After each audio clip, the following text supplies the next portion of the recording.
And the thing is, I do believe there was talk about these things. I believe if we study history, the Confederates were able to shoot pterodactyls, back in the Civil War, and they spread these things out. Anybody can look it up online. Google it They yourself. spread these things out, and this is a historical fact.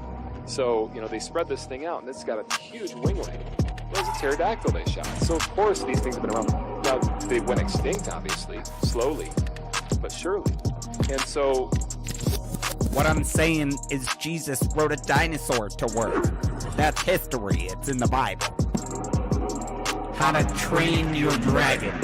Historical facts. And if you don't believe it, do your own research. Pull up Google. You'll find the picture, I promise. Oh my God. Thank you, John Gleason, Godless engineer, for gifting me this beautiful moment. Y'all remember when they tried to cancel Steven Spielberg for posing with an animatronic triceratops animal rights activist? Back it up. Hit it from the back. Cloaca. Historical facts. Eat my ass, BP. You're down here bailing on the rest of us because you don't want to process your grief and shame like a normal person by drinking and mistreating strangers. No, Rick. It is you who must nibble my cloaca, or bird asshole. Everyone knows what a cloaca is. back in the Civil War, and they spread these things out. Anybody can look it up online. They spread these things out, and this is a historical fact. So, they spread this thing out, and it's got a huge winglet. It's a pterodactyl they shot. So, of course, these things have been around. Now, they went extinct, obviously, slowly, but surely. And so, Paul Bunyan was sharing some Funyuns with his pet velociraptor. Whoa. Oh, you thought it was an ox? Roll back the clock. Let me knock the socks off. Historical facts. I didn't cut out. You heard me. You a pervert or something? Okay.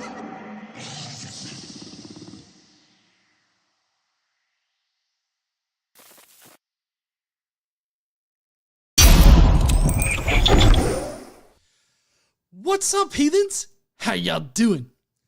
Tonight, I'm the Godless Engineer, and I critically analyze apologist claims to give you the best arguments and information so that you can stand up and use your voice. Almost forgot my intro line. Tonight, we are going to be discussing the topic of mythicism that came up on Cameron Bertuzzi's live stream while he was interviewing Dr. Jeremiah Johnston. Now, I know that it's Dr. Jeremiah Johnston, but he most definitely graduated with a PhD in New Testament studies from a religious portion of a larger secular school. So we'll get to that. That's actually a pretty big topic in Cameron's section tonight. But we are going to be going over the blunders of Cameron Bertuzzi on the topic of mythicism, and having like a live example of why you can't trust New Testament academics. Or biblical scholarship, really. We're going to be throwing up a whole bunch of, like, quotes and shit. Like fucking evidence. And so we're going to be doing a lot of that tonight. So if you want to fuck around and find out how wrong Cameron Bertuzzi is about the state or the position of mythicism, then please stay tuned.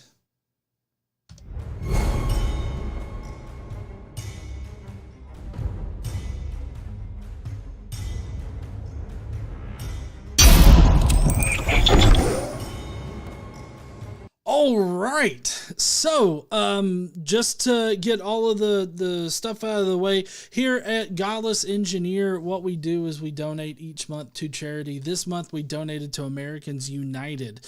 Americans United tracks cases and just helps in general with the separation of church and state. So we decided, given a whole bunch of factors, that we were going to support them tonight. Yes, we got. I was checking to make sure that the notifications were on because sometimes they are not. Just a little bit of money. All the money. I gotta get my mic in the right spot. Okay.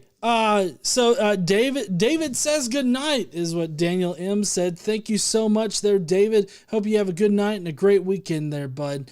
So a portion of like Daniel's super chat as well as Daniel's membership is going to be going to help us donate to charity. And like I said, this month we've already donated to Americans United, but you can still help us donate to great charities, the ones that we do in the future. Next month we'll be picking a new charity and we will be donating a portion of our proceeds there.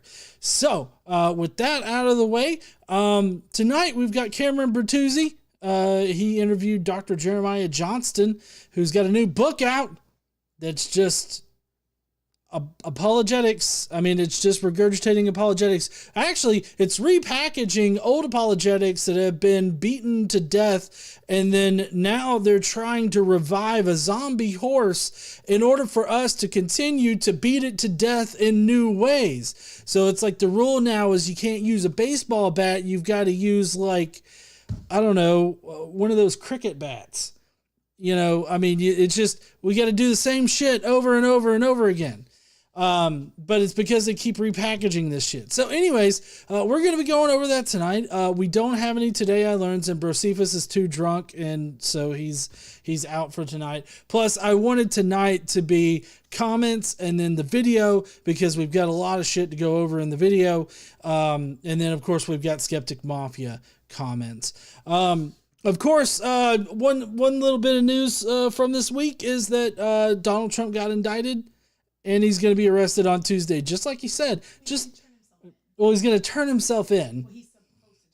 He's supposed to turn himself in to be arrested on Tuesday. Just, I guess we needed to be really specific about that. Yeah, if he doesn't, then DeSantis is not going to extradite him, which I feel would put DeSantis in some federally hot water. So this is gonna be interesting how this plays out. So we're just gonna have to see. I mean, I think it's in Trump's best interest to go ahead and turn himself in, but you know, we'll just have to see. Of course, the right's losing their fucking snowflakey minds right now. The group that has been out there calling everybody else a snowflake has now turned into the snowiest of snowflakes. And yeah, they're a goddamn it's a blizzard out there for the fucking Republican Party, because they're all claiming, oh, this is communism, which I don't know how that fucking tracks. Or, you know, this is political, stifling a political opponent, or, you know, election rigging, or it's election interference. I don't know. Also, Trump doesn't know how to spell indicted. He spelled indicated on Truth Social. I don't know if it goes through an editor when it comes off as fancy printer paper. I don't know if how that's done. But in any case, that's the big news from this week.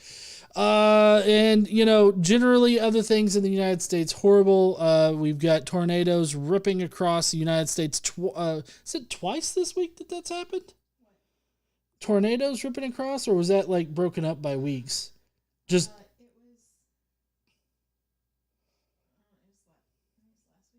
last week? Every week there's a deadly tornado that's careening towards my house. I can't escape it. Like, I just can't. Anyways, which, I mean, that makes sense considering I live in the new, like, Tornado Alley. Like, but if you look at Tornado Alley pictures, like, it'll say, like, kind of the, I guess it's technically the Midwest, sort of, right there in the middle of the United States. That's bullshit, because that's an old map. The new map includes where the fuck I live. So, yay for that. Anyways, we got storms coming through tonight, which might blow us away. Hopefully not. But in any case, while we're here tonight, we are going to be, looking at Cameron. Let's go on ahead and get to the comments so that we can get through those, because we got some doozy for some comments tonight. I'm telling you. It's going to automatically start up with Today I Learned. So I'll go ahead and I'll sing it for you, because I know y'all love my singing. Today we're going to learn some shit about people that comment on my shorts. Woo! But then, of course, we've got the comment of the day thing.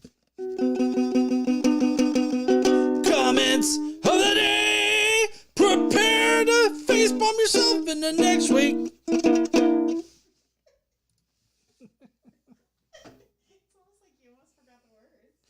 Yeah, I'm a little spacey tonight because I've been doing. So I was doing all this research for the actual response video to Cameron tonight. Like I was getting quotes down. I was finding stuff. I had to buy a couple of books off of Amazon. You know, donating this much only makes me drink more.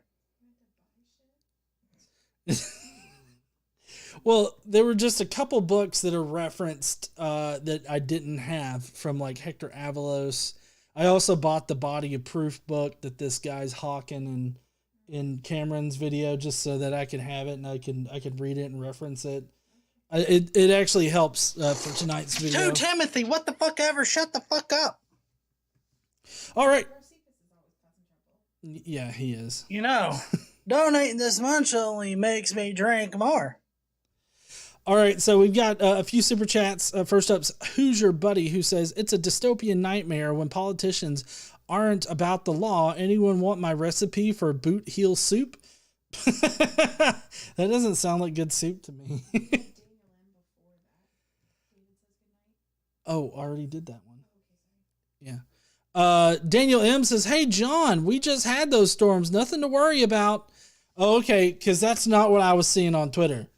What I was seeing on Twitter were huge fucking chode-looking tornadoes roaming across like Iowa and Missouri. Oh,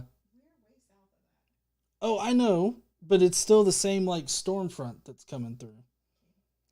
Anyways, so yeah, I don't know what it's gonna do. It may not do anything. I'm just saying, like, it seems to be a new threat every single fucking day. And then Josh Moore just decided to give us $5. Thank you there, Josh.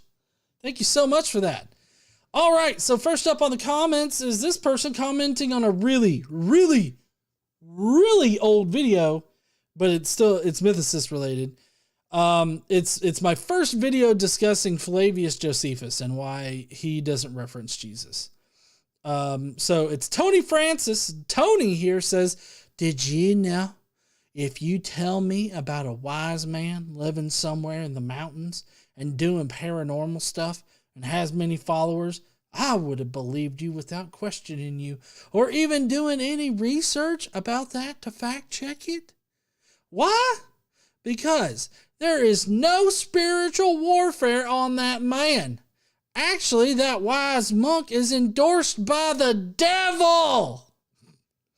But when it comes to the historical Jesus, we see videos like yours because the only spiritual warfare is on the person of Jesus. The devil doesn't want you to believe. Did you know that even if you say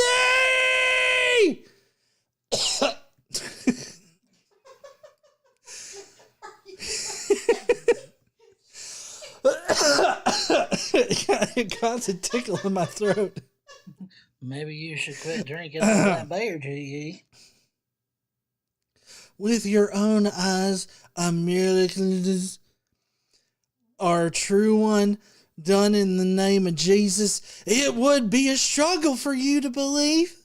That was a question, but I don't know. That seemed like it started off sounding like a question, and then it kind of turned into like I don't know, a statement, and then it ended with a question. I don't know. Anyways, you would even come up with dumb reasonings about a very clear thing you witness. Why? The spiritual warfare is on the person of which way do I go? Person of Jesus. The devil doesn't fight other historical facts. Except for that fucking evolution. That shit'll fuck you up good. Anyways, so Tony believes in spiritual warfare on the person of Jesus, and I'm representative of the devil's. I'm being told lies by the devil because the devil doesn't want me to know about Jesus. Whatever. The devil's in Georgia, and we're in Alabama. We got that devil sign though. Yeah. In case anybody's wondering what I'm drinking tonight, I'm going just straight. I'm sipping on some whiskey in my dragon glass. You know, the glass that leans. It's got that gangsta lean to it. But it's Four Roses, which is a Kentucky whiskey, right? Bourbon whiskey. Yeah. So Four Roses. It's pretty good. It's a nice sipping whiskey. Sorry. Bourbon. All right. Let's go to the next comment because that one just didn't fucking make sense. Yeah, but these next ones aren't going to make too much sense either. So in the video for these, answering the quick question for atheists, the question was, why don't you believe in Jesus and the Bible? Because, you know, we have a book. Evolution is in a book that was written by man too, just like religion is in a book written by man. Why believe in evolution? And so I responded to that dumbass argument that, you know, we've heard about several times over. Norm here, though, says, God knew you were doing this before you did. Okay. Why didn't he stop me? Would seem to be pretty easy to stop my ass, would it not? I mean, I'm just some hick in Alabama. If there's one place where God should be, I would think fucking Alabama would be it. Norm also said just prior to that, if you don't believe in God, let's see, if you don't believe, read Revelation. And God said that you will be doing exactly what you are now. Apparently, I'm in the book of Revelation. I mean, I'm not the Apostle John or any of the Johns that are in the Bible, so I don't know what the fuck he could be talking about. But anyways, I think he's just talking about people being naysayers of God. And, I mean, to that, I mean, there's always been naysayers of all religions. Like I mean, if it's not, you know, a naysayer of Christianity, it's a naysayer of Islam. All Christians are naysayers of Islam. All non-believers in Christianity are naysayers of Christianity, and there's always been other religions and no religion, people that hold those positions across time. So, I mean, this seems like shit that happens all the time and is therefore not all that special. Next up is, it's a Muslim Ray Comfort one. So this guy says, God is a spirit, and that's how he created life. How does that work? Like, how God, I'll give you God as a spirit. Like, let's start there. How does that connect to God creating life? Like, there's a fucking chasm there that needs to be, there needs to be a bridge over that chasm, and I just don't think that it's there. God is also holy and creator of heaven and earth. God is also a faith God. Okay. I don't know I don't know the difference between just regular old God and faith God. Do you mean that you have to have faith in God? Because if you're saying, oh, well, you got to have faith that God is there or God exists, then you're just admitting that there's no evidence and no reason to believe in God. You just got to delude yourself into believing in it. You just got to have faith.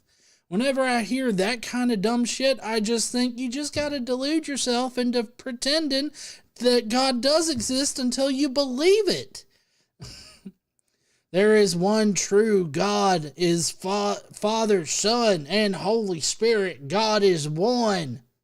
Okay? This guy's obviously not a Muslim. Othman believes in Allah, who is not a spirit according to the cult Islam, a different God of the Bible. Al means God. La means moon god, pagan. It's a weird way to break up the Allah because Allah is one word that means God. Al is not fucking God. Like Al from Married with Children, he sits on the couch and plays with his dick. Okay? That's what I think of with Al. Or if you have an F on the end, it's Alf, which is that 80s show with the Muppet. Anyways, thank you so much, whatever the fuck your name is. And then here's somebody, Sheldon, who just says, prove that love exists. Prove that joy exists. Okay, there's chemical reactions in our brains that gives us those experiences. Those experiences aren't limited to humans. You can obviously see, love in dogs and other sentient or semi-sentient creatures. So, I mean, yeah, it's chemical reactions. I don't know why you think that this is a mic drop moment for God when we can explain it.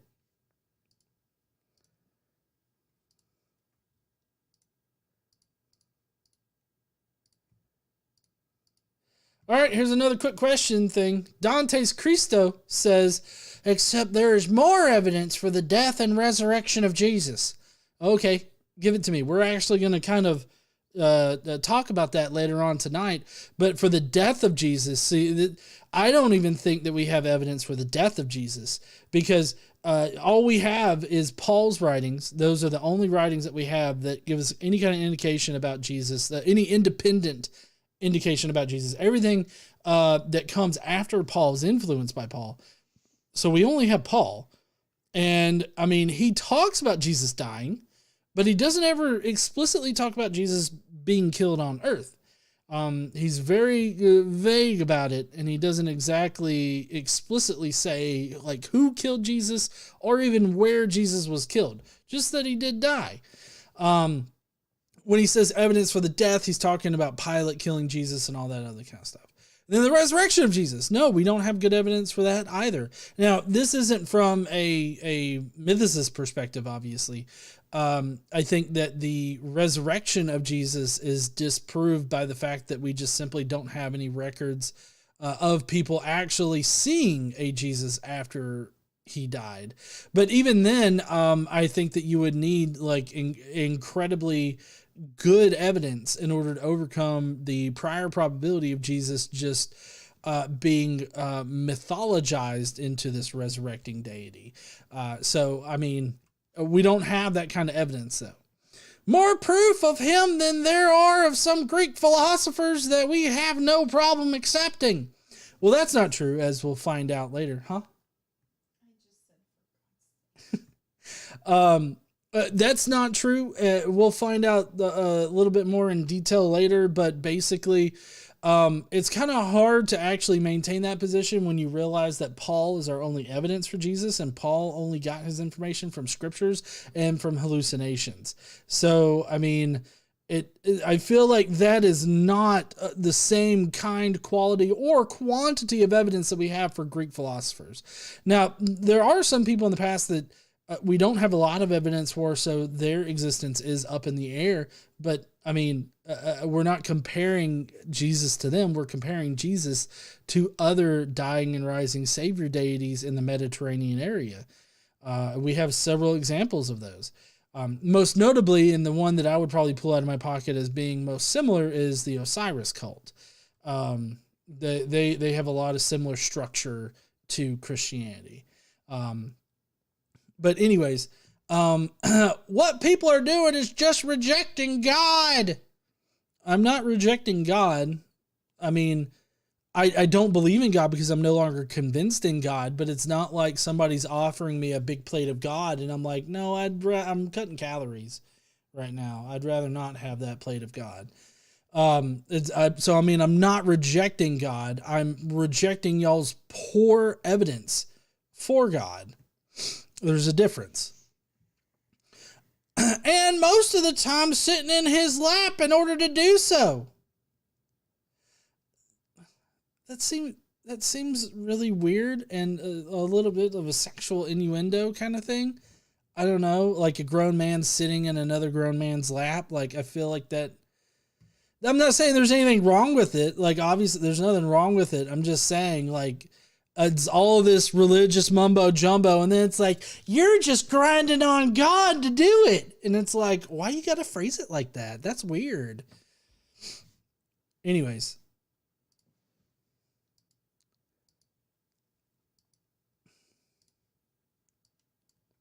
All right, next up, and this is on a video of Sean McDowell explaining why, or explaining 3 reasons as to why Adam could have lived to be 900 years old.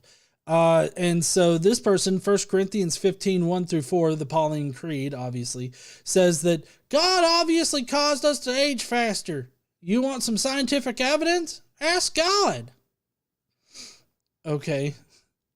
I don't know how I'm supposed to ask something that doesn't exist. It's like me going down in my garage and asking the pink unicorn down there, the invisible pink unicorn, hey, why did Adam live to be 900 years old? I mean, I don't understand what I'm supposed to do with your answer here. Ask God. Next up is David Solman. David says, that's it. I thought Kevin Sorbo was a great philosopher and thinker, but now I'm not so sure anymore. If you're wondering what caused him to question Kevin Sorbo's sanity, it was Kevin Sorbo picking out the very few somewhat recent mass shooters, putting them in a meme, and then portraying them as the ones that are committing all of the mass shootings, or a majority of the mass shootings, or just making them representative of mass shooters, which is totally ridiculous when you consider that a overwhelming majority, like 99% of mass shooters are cis white males. So, I mean, it's obviously that he's doing this like composition fallacy where he's taking a small subset of this larger set and then representing the larger set with however you would describe this smaller set. So he's a dick and he's a dumbass. That's right. But my problem with this is that I thought Kevin Sorbo was a great philosopher and thinker. I don't know whoever fucking thought that of the man who was reading his script on the set of Hercules and saw in brackets disappointed. And so he crawled out of whatever fucking crypt he was in and he just yells in the middle of the air, disappointed! And like, he thought he was supposed to do that. I get great thinker there. Like, I can just see the director being like, no, Kev, no, you're just supposed to look disappointed. Like, you're not supposed to scream disappointed. I know it's in all caps, Kev. I know.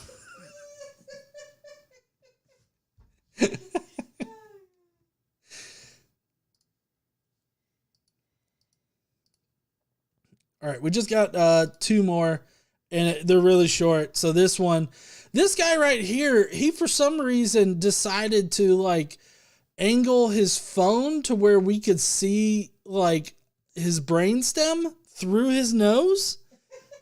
And I'm like, could we pick a different like angle? I mean, I would rather not look into your cranium through your nose. But in any case, Norm says, which we've covered a comment before, Norm says, okay, watch your language. Mind your fucking business, Norm. I don't know if y'all heard that, but KC told Norm to mind his fucking business. Oh, I totally passed Deus Ex Tomato earlier. Deus Ex Tomato said, every time I see tornado, I misread as tomato, which leads to hilarity, because then I imagine a giant swirling tomato destroying people's homes. You know, that dyslexia has got me too there, Deus Ex Tomato. All right. Oh, and finally, this is the cherry on top here, okay? Cherry on top. Otangelo Grasso. He said, so this was in response to a tweet where I said that this guy Wendell had no idea what evolution was and also had no idea about the evidence for God or whatever. And Otangelo goes, you have evidently no clue about both topics, period. Get an education. I can't think of what education Otangelo has. Like, I don't know if he's got any kind of formal education, but I've got 2 degrees, and I mean, I've been studying this particular topic for years. Just a little bit of money. And for him to tell me to get an education is just hilarious to me. Daniel M says, I took okay as the double O sound, as in look. Ook. Ook. Ook. I feel like that's how you'd have to say it. Well, Tangelo, I feel like you maybe need to get an education because all of the dumb shit that you spout all the time about evolution and all this other shit, everything is what Casey is augmenting it with. Everything. I feel like maybe you need to get an education. So, I mean, I really don't care about you telling me to get an education. It's just funny to me. All right. Well, I believe that's it for the comments today. If you like the comments, definitely smash that like button. Let me know in the comments or in the side chat right now which one was your favorite. Really love to know. We are going to be going directly into the response video because Cameron has got a bunch of shit wrong. I also have an extra video with more shit for me to cover, so that's why we're just going to go on ahead, get right on into the video. So I hope you guys are holding on to your butts because here we go. Casey said, I got my butt. Glad you got your butt, honey. I'll get your butt later. Everybody's like, what does he mean by that? No. If you know, you know. All right.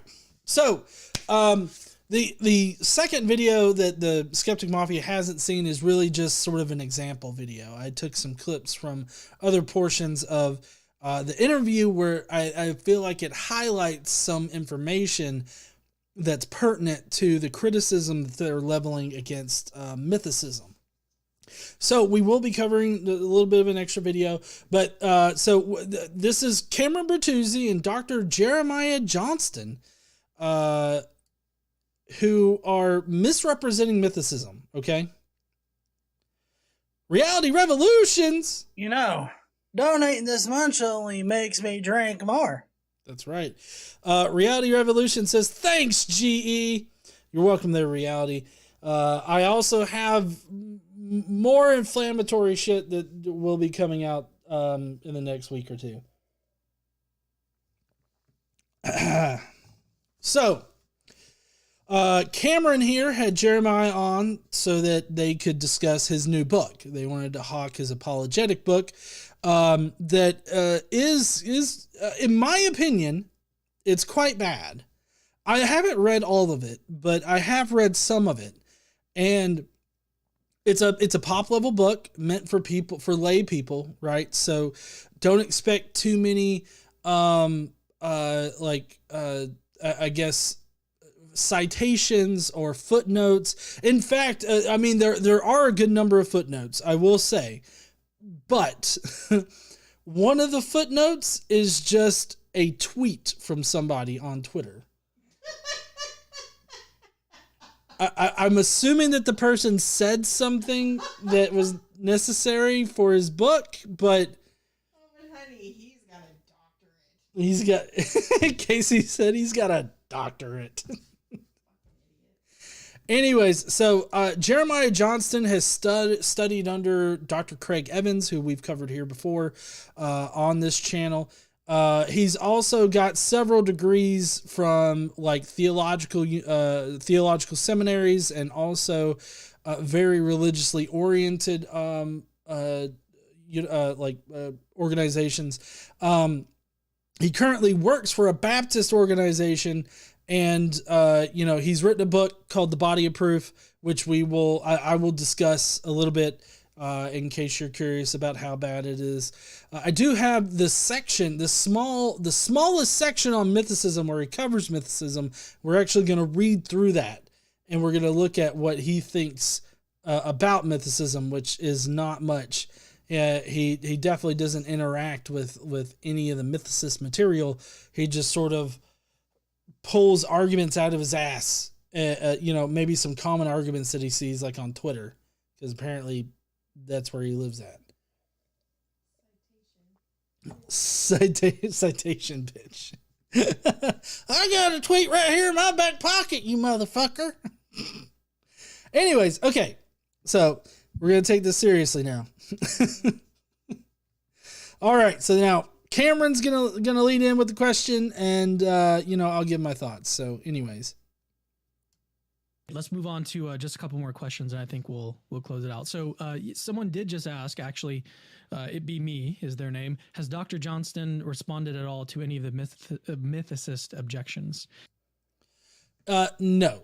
I'll just say this right now. He does not respond to any mythicist objections to any of his stuff, which I do want to preface all of this to say that I would not use the mythicist position to argue against the resurrection. I mean, granted, a lot of the evidence that is contained in mythicism is also applicable to the resurrection question, but I would not use it as an argument to say like, oh, Jesus didn't exist, therefore he couldn't resurrect. Because what the actual minimal mythicist position is that Jesus existed as this celestial divine being as far as Paul understands Jesus, and Paul being representative of early Jewish Christians, how they would have understood Jesus as this celestial divine being who died in the heavens, crucified by Satan and his demons, to which he then resurrected in the lower heavens and then went back up to the upper heavens. So, I mean, even on the minimal mythicist hypothesis, there is still a resurrection going on there. Because the earliest Jewish Christians still believed in a resurrection. It's just, how did that resurrection happen? Like, where did it happen? It happening in the celestial realm, which was a physical place, that's that seems more in line with Jewish ideas at the time. So we'll get to more information about that here in a minute. Believe it or not, Mythicism is alive and well on YouTube. Well, maybe that's not too difficult to believe. Cameron, I want to ask you. Yeah.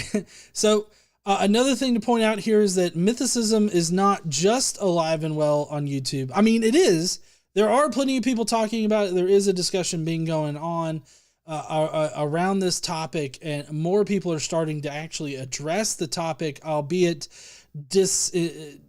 dishonestly interacting with it is my summation. Like, everything that I've seen is a dishonest attempt to either represent mythicism, like as far as them talking about mythicism, or they are fallaciously attacking mythicism for things that it doesn't say.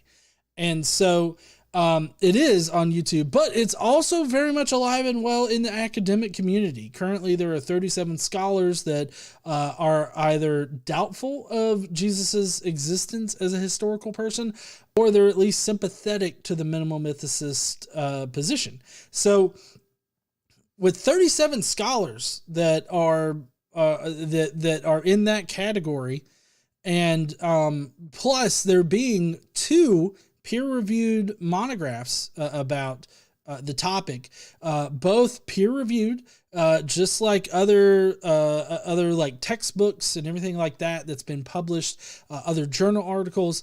It's been put through the ringer. Other academics have looked over the argument, and they haven't found a problem with the argument. Whether or not they agree with the argument doesn't matter. The fact is that they couldn't find a problem with the argument. And it's about to be put through the ringer one more time when Dr. Carrier does his second revised edition, or his second edition that will include new information. It'll have to go back through that peer review process. So the argument has been peer reviewed multiple times. It's just that the Christian apologists, like both of these guys, they don't want to admit that in academic circles it is in fact being questioned. And I would say that it's very telling that the historicist side have not put up a similar type of defense of historicity. They, like Dr. Bart Ehrman, he published his Did Jesus Exist book in 2012, which was about 2 years before On the Historicity of Jesus got published. Yes, I was getting there.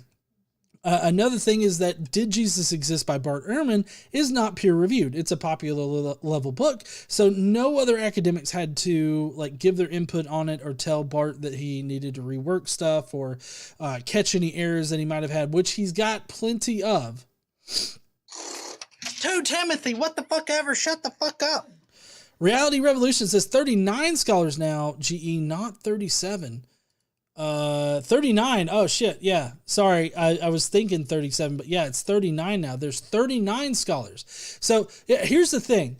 And the one thing that I don't understand about Christian apologists like Cameron Bertuzzi in this particular situation is that the number of scholars that are either sympathetic or adopt the mythicist position has only grown since 2014. Like the number of scholars keeps piling up. We're not losing the number of scholars. We're only adding to it, it seems. And so I think the reason why is because a good bulk of the mythicist, minimal mythicist position is mainstream scholarship. It's pretty much all mainstream scholarship up until a certain point. And it's just that on the historicity of Jesus, as well as Raphael Latasser's questioning the historicity of Jesus, they're the books. They're the guys that are putting the puzzle pieces together from these different portions of the mainstream consensus to show like, oh, hey, look, it seems more likely that he probably didn't exist, or we can never know that he ever existed.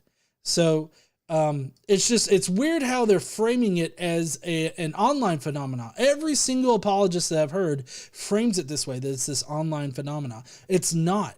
Scholars are either sympathetic or they adopt the minimal mythicist position. A question. Let me be the host of Capturing Christianity for a minute. I've always wanted to take this channel over. Why do you think as a YouTuber that mythicism is still so popular and as a result subsequently so influential, especially on like Gen Z, for example? I think it might be. That's a good question. I'd have to think probably a lot more about it to come to some like kind of definitive.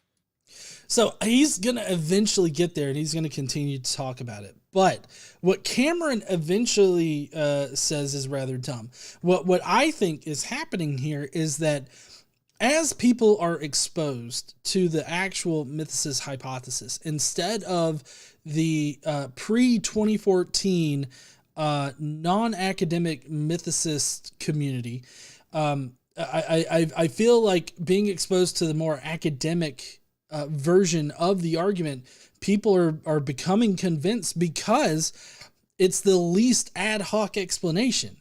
Like there's very little assumptions that are built into it, and the assumptions that are there, I can't think of one right now that is just like a baseless assumption, because Dr. Carrier in his book, he argues from evidence.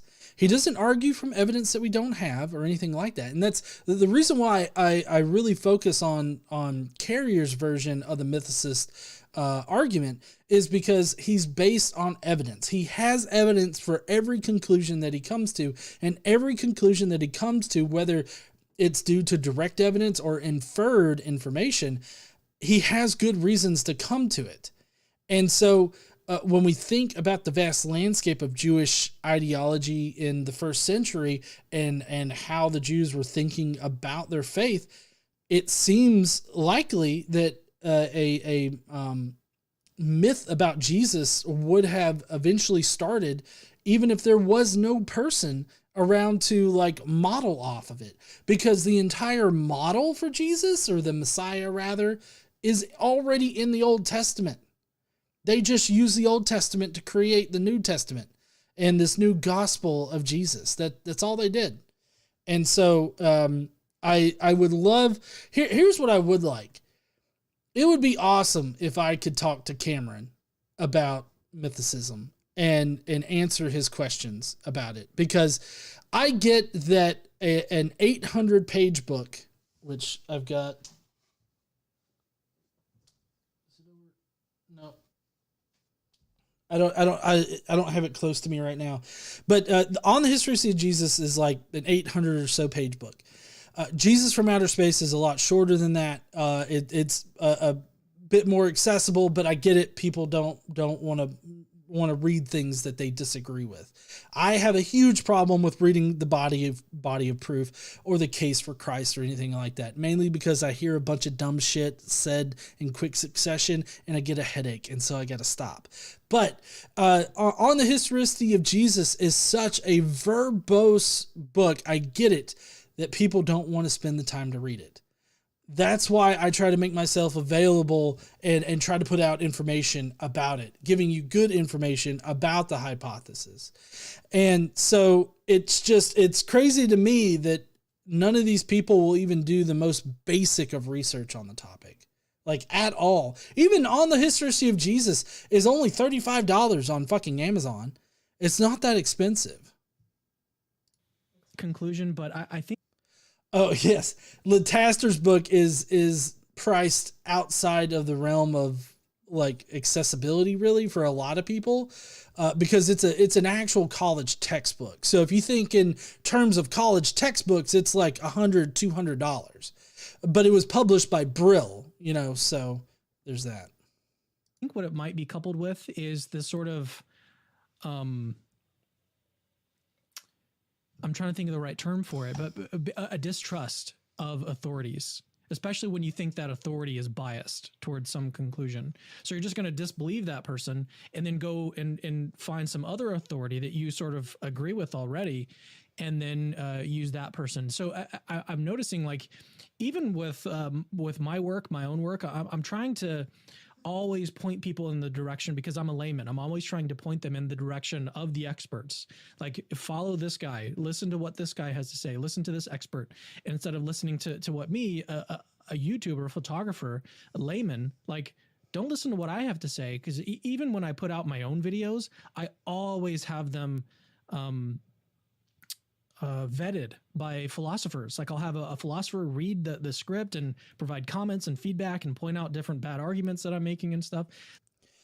I don't know what philosophers he's fucking bugging about his content, but if it's representative, if his Twitter or his YouTube community page posts are reflective of any of that, he needs to talk to different philosophers, because he puts up these dumbass syllogisms all the time.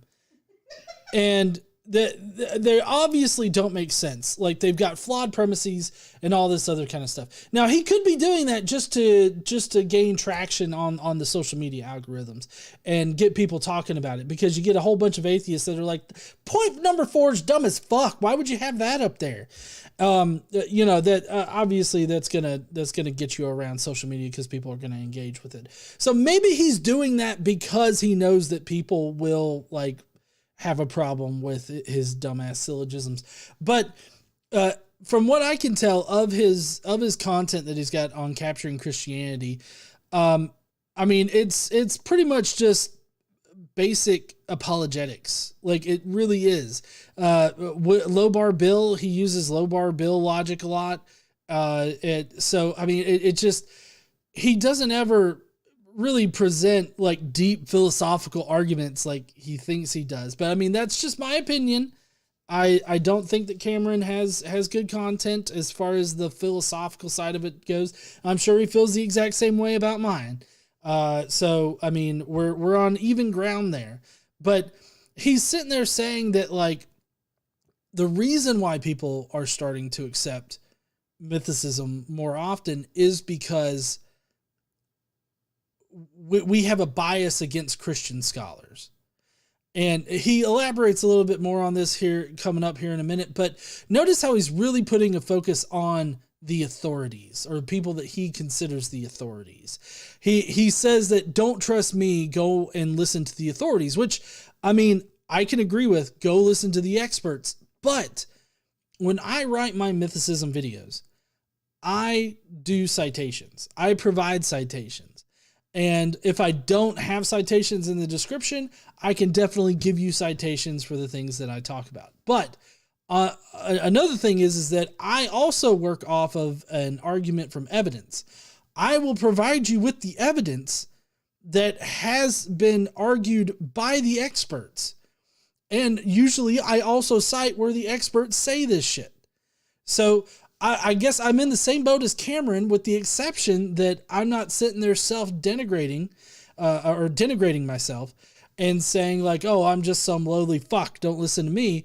I'm saying, look, I've read the scholarly information. This is what it says, and this is what makes sense. Here's the citation so that you can read it for yourself. So, I don't know. I guess a little bit picky there. It's really kind of bothersome that Cameron portrays it as people are just biased against Christian scholars, because if it were just simply that on its face, I could see how that might look like a problem.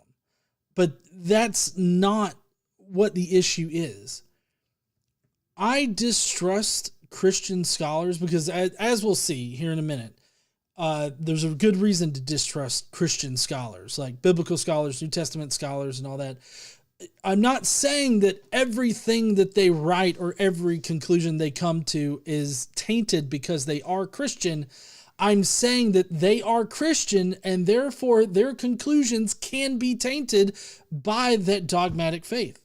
And it's very obvious, as we'll see with Dr. Jeremiah Johnston here. Oh, he's terrible at this. We'll get to it here in a second. So, but he is a good example of the exact problem with New Testament studies. And we'll get to that here in a minute. So I'm always trying to submit to these authorities that are actual like experts on the subject matter. But I suppose if I were to guess like what is behind it, it might be a sort of distrust in general of religious authorities or people who are, say, Christian scholars or Christian New Testament scholars or even Christian philosophers. Tater's gonna tate. Daniel M. says, does the mythicism position stating Jesus did not exist or that he may not have existed? I hear some YouTubers state their position sounding like they agree, but then they say they are not a mythicist. So that's kind of a curious thing. So the minimal mythicism says that Jesus probably didn't exist. Like, most likely Jesus didn't exist in history. And we have to talk in these terms because it's history. It's not like a hard science, it's a soft science. You don't have hard evidence for things. You have things like textual evidence, and so you have to infer information from what the texts say, and so you can only get to a certain degree of certainty, right? So you have to speak in a language of statistics and probability whenever you're talking about what happened in the past. Now, obviously, more recent events we can be a lot more sure about, but there, like, as far as the field of history goes, it's still very much controlled by what probably happened or what most probably happened. What do we have the best evidence for?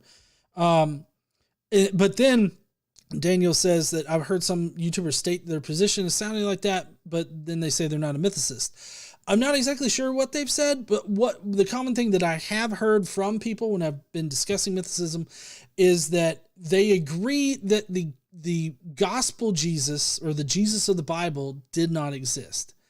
They agree with that. They're fine with that because that is a magical Jesus, right? But then they're not technically a mythicist because they still think some dude walked around shaking his dick and doing magical tricks. And so there's this weird position that they find themselves in with denying one but affirming another without good evidence to affirm the other, in my opinion. So I'm gonna back Cameron up just a little bit here because I was paying attention elsewhere. Be a sort of distrust in general of religious authorities or people who are, say, Christian scholars or Christian New Testament scholars or even Christian philosophers. They think that they're sort of jaded or biased, and so we can't trust them. And so they'll turn to other people that they think are not as biased, and maybe they'll find someone like Richard Carrier. So, okay, so here's the first quote that I want to bring up. Okay, and I mean, I worked hard this afternoon in order to get all these quotes. because this is not just a mythicist position, like the bias in biblical studies. This is something that's actually been studied like a good bit. Now, so this is Hector Avalos. Hector Avalos recently passed away, and but his opinions are still very important. So this is Hector Avalos from the End of Biblical Studies. I got the Kindle locations there because that's what I got. Hector says, most biblical scholars in academia are still ministers or believers with specific denominational affiliations. Most religious studies programs in public institutions espouse a liberal or pluralistic approach to religion that frowns on criticism of religion as a whole. Even more resisted is the criticism of specific religious traditions. So, Hector wrote that in 2007. And there have been other analyses of biblical studies that have shown that there is an inherent problem in the academic community, in this particular academic community. So I get that Cameron wants to portray it as if there's this unnecessary bias against Christian scholars because they're Christian. But that's not the problem. The problem is that the academic community that's primarily composed of Christians seems to just only be doing apologetics because they're mostly ministers and theologians. They're not historians. They always claim to be. This was the video, honey, that I was watching when I was in the car, I think earlier this morning. And I was like, you're not a fucking historian! Because Jeremiah Johnston, he claims to be a historian when he's a New Testament scholar. Now, I'm not saying that Jeremiah Johnston doesn't have the necessary training in order to discuss the history of Jesus or the historical Jesus. You are.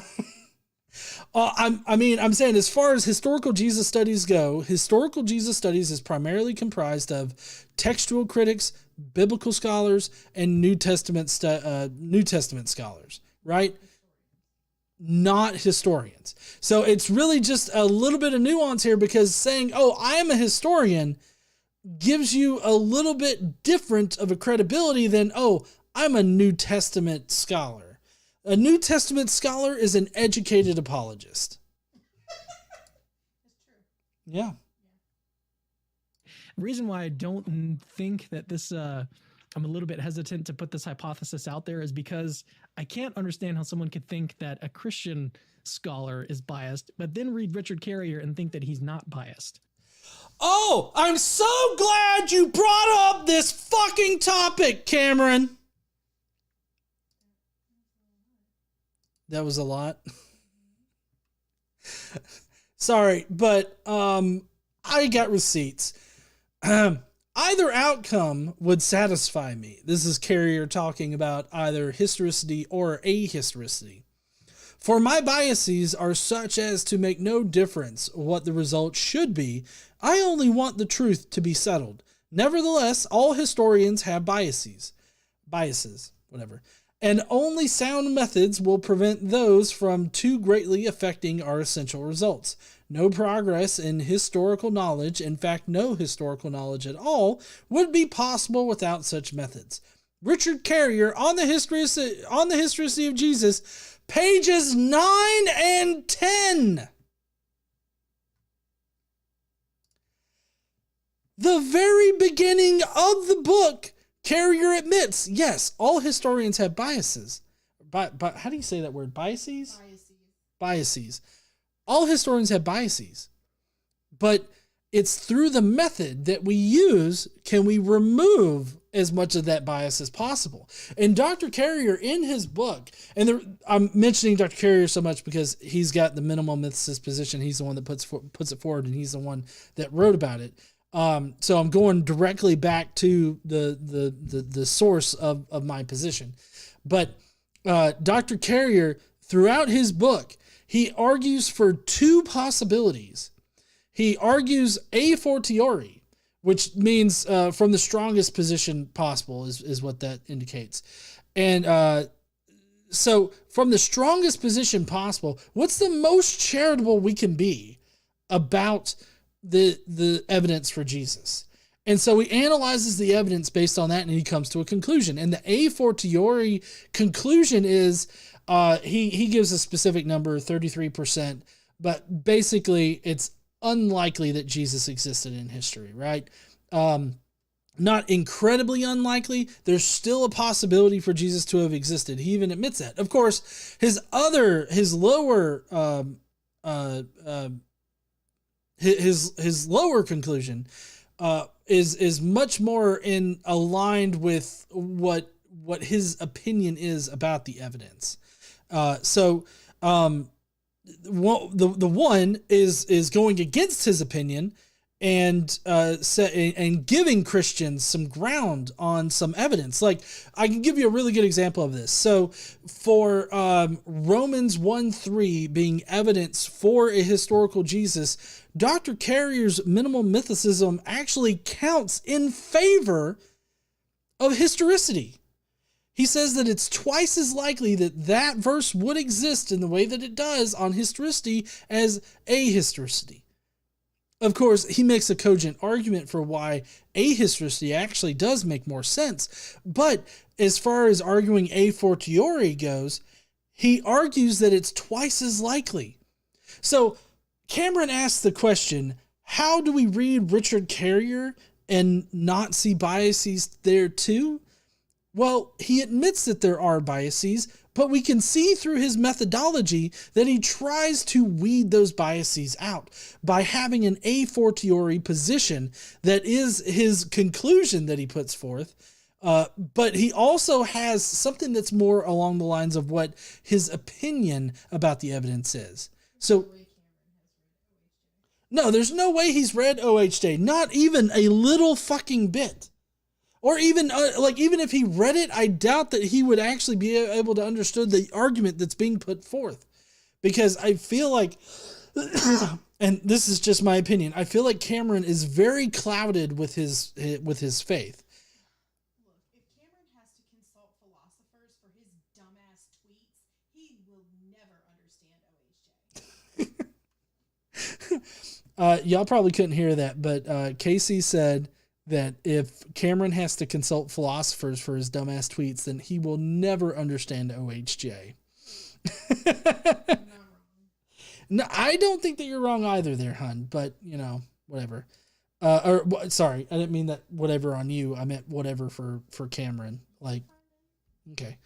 All right, well, let's continue. So we've established that Richard Carrier, the minimal position, rather, admits that there's biases and accounts for those biases by providing two different conclusions, an a fortiori, which seems to argue in favor of historicity, meaning that at every turn that that we can reliably and I guess rationally somewhat give evidence to the historicity side, we do it. And Jesus still comes up with a 1/3 probability of existing, or just slightly likely that he existed. So, exactly. Yeah. Well, but I mean, yeah. And I would just add this too. Don't you also wonder, Cameron? I mean, it's alarming to me how few books people actually read. How people are reading fewer and fewer books. So people are just more moronic when it comes to history. They don't know history. They don't know when World War I was, when World War II was. They don't understand the thought patterns that influence governments and universities. And so, when you tell them something like Arian and Plutarch are the only two sources we have for Alexander the Great, and they write 400 years after Alexander the Great, what we have with Jesus, Bart Ehrman. Now, I gotta stop him right there. Gotta stop you for a minute there, JJ. Okay? Because, listen, you're providing a great example of two things. One's irony, because he's sitting there complaining about people not reading books, about not being informed on how history is done, when he's only been tangentially exposed to how to do history. Because New Testament scholarship is tangential to history, but it's not history. It's about how to defend the faith. That's what New Testament scholarship is. Okay? So that's one irony, the fact that he's complaining about people being moronic, but and not reading books and all this other stuff, and not knowing how to do history when he himself doesn't know how to do history. But he's also a great example of how untrustworthy New Testament scholars are. Because what he said right there about Alexander the Great is wrong. And you know what? If he would have actually consulted any kind of either mythicist work, like Richard Carrier's book, or quite literally any other applicable historical analysis of Alexander the Great, you would know that he's wrong. And he wouldn't say this kind of dumbass shit. And if you're like, oh, GE, but we need the evidence. You got that shirt that says, got evidence? Well, where's your fucking evidence there, godless engineer? Well, I do got some evidence that you can fact check me on. Of course, coming from On the Historicity of Jesus, primarily I use this book because of the fact that if they would have just read it, they would know this kind of shit. But Carrier does address this. A greater gaffe in defense of Jesus' historicity is to make claims that are conspicuously opposite the truth of the matter, as when E.P. Sanders boasts that the sources for Jesus are better than those that deal with Alexander the Great. A more suicidal remark for his case could hardly be imagined. Unlike Jesus, we have over half a dozen relatively objective historians discussing the history of Alexander the Great, most notably Diodorus, Dionysius, Rufus, Trogus, Plutarch, and more.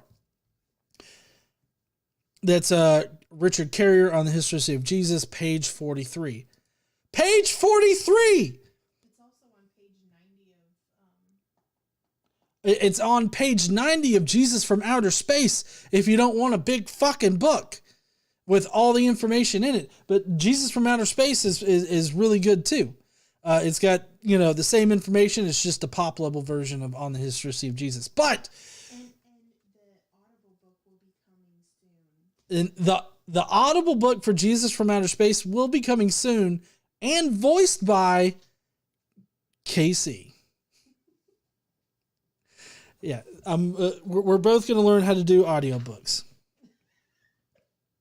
But anyways, so Jeremiah Johnston here, he either is incompetent as far as his history goes, or he's lying to his audience about how many people we have referencing Alexander the Great. Now, what he talked about for Alexander the Great is true. We've got Arian, who wrote 400 to 500 years after Alexander died. But the important point with Alexander the Great is that Arian, who has the best biography, as far as we can tell, about Alexander the Great, he used 2 first-hand eyewitness accounts of Alexander the Great to inform his biography. And how do we know this? Because he has an extensive section talking about his sources, why they were good sources, and even naming his sources.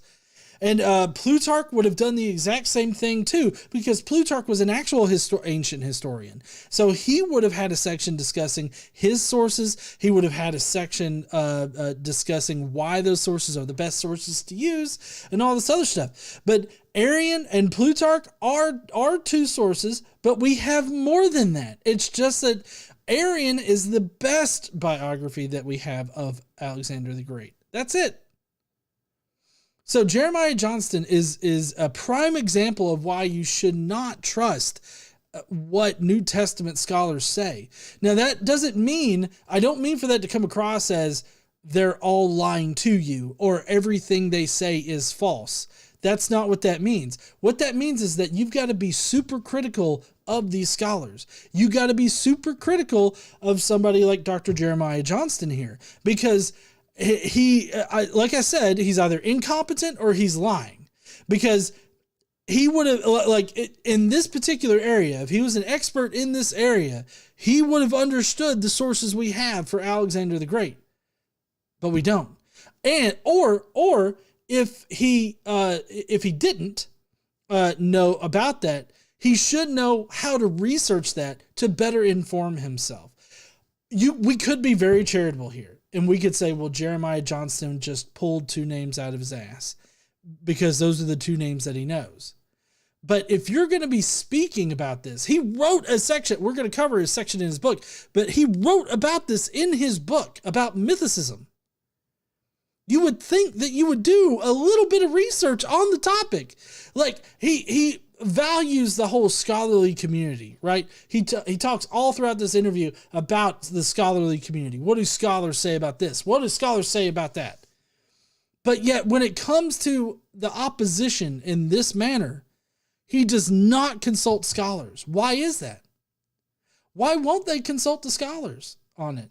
Like Raphael the Taster is questioning the historicity of Jesus, or either of Dr. Carrier's book, Jesus from Outer Space, or on the historicity of Jesus. Hell, you could even go to Proving History by Richard Carrier, because he covers the methodology that he uses in order to tackle the question of the historicity of Jesus. So, I mean, he could do that, or he could just remain in incompetence. So, again, being very charitable, he just doesn't know about it. But he should. And so that's a nick against him. So the other two options are incompetence or lying. I sway away from lying. I don't like to say that people are liars. It takes a very special occasion for that to happen. But I don't think that it's either incompetence or lying. It's one of the two. I'm betting on incompetence, though. He calls them, what does he call them? And Bart Ehrman calls the mythicists howlers. That's what he calls them in his book. Mm-hmm. Sorry to stop it so quick. Bart Ehrman does not call mythicists howlers in Did Jesus Exist, which is what he's about to reference here. I mean, I could bring it up, but the howlers is only mentioned once in the book, and Bart Ehrman was actually talking about arguments or statements or claims that Archaea S was making are howlers, not that Archaea S is a howler or whatever in the fuck that would mean. The arguments are howlers because it makes you like laugh at the mere proposition of it. The way that I get when somebody tells me that Matthew wrote the Gospel of Matthew or Mark wrote the Gospel of Mark, I just go, that's fucking dumb. It's that kind of thing. And even in that section, Bart Ehrman gets shit wrong about Archaea S's own arguments. Like, the arguments aren't correct the way that Archaea S has them, but it's even more wrong when Bart Ehrman tries to correct a few of them. Just going to show that Bart Ehrman himself is also not up to date on any of these topics either. And by the way, I don't mean for that to sound like I was defending Archaea S there. I'm definitely not an Archaea S type of mythicist. Like I said at the beginning of this, I argue from the evidence. If there's evidence of it, then I'm more likely to believe it. But if we don't have evidence of it, or at least a solid argument that utilizes evidence to come to the conclusion, then I'm probably not going to believe it. Takes 20 pages and rips them apart and Did Jesus Really Exist in his book. And he calls them howlers because they're... It's so funny. He even gets the fucking title wrong. Like, how do you get it's just the title. It's Did Jesus Exist? Hold on. Let me double check to make sure. Because he makes another blunder. Did Jesus exist? The historical argument for the Jesus of Nazareth. Yeah. It's not did Jesus really exist? It's just did Jesus exist? I mean, I know, I get it. That's kind of a small nitpicky thing, but I feel like it just is another piece of evidence that he doesn't know what the fuck he's talking about. Just laughable. I mean, you can't, if you don't believe in Jesus of history, don't believe in the Roman Empire. It is. He says this as if Dr. Ehrman says this in his book. That's not a direct quote. I couldn't find anything concerning the Roman Empire or like the historicity of Jesus in Did Jesus Exist that would match this quote. Now, that doesn't mean that Bart hasn't said that somewhere else. It sounds like something that Bart would say because Bart is very sure that Jesus existed in history. But the point that I want to make is that Bart did not say that in his book, Did Jesus Exist? But he may still hold that opinion. But in either case, it's a dumb fucking thing to say. And it's a dumb fucking thing to say because of the very scant evidence we have for Jesus. It's very poor evidence, and compared to other historical figures, it's really weak. So I don't know what he's talking about when he says that, like, you know, you shouldn't, if you don't believe in the historical Jesus, then you shouldn't believe in the Roman Empire. We have physical fucking evidence for the Roman Empire. Yeah, oh yeah. we'll send him some evidence in September. We're going to Rome in September, so yeah. I mean, that, and I say something a little bit similar in my book that, you know, when we look at the evidence, there's 11 sources for Jesus within 100 years of his life. 11. The only competitor to that would be Roman emperors. So I have to appeal to Roman emperors for the same quantity and quality of evidential lines that I have for Jesus of Nazareth. So this is a common thing for people to say, there's not 11 sources for Jesus, okay? And this goes back to source criticism. It's very key to understanding, the mythicist argument to understand source criticism and what counts as a source.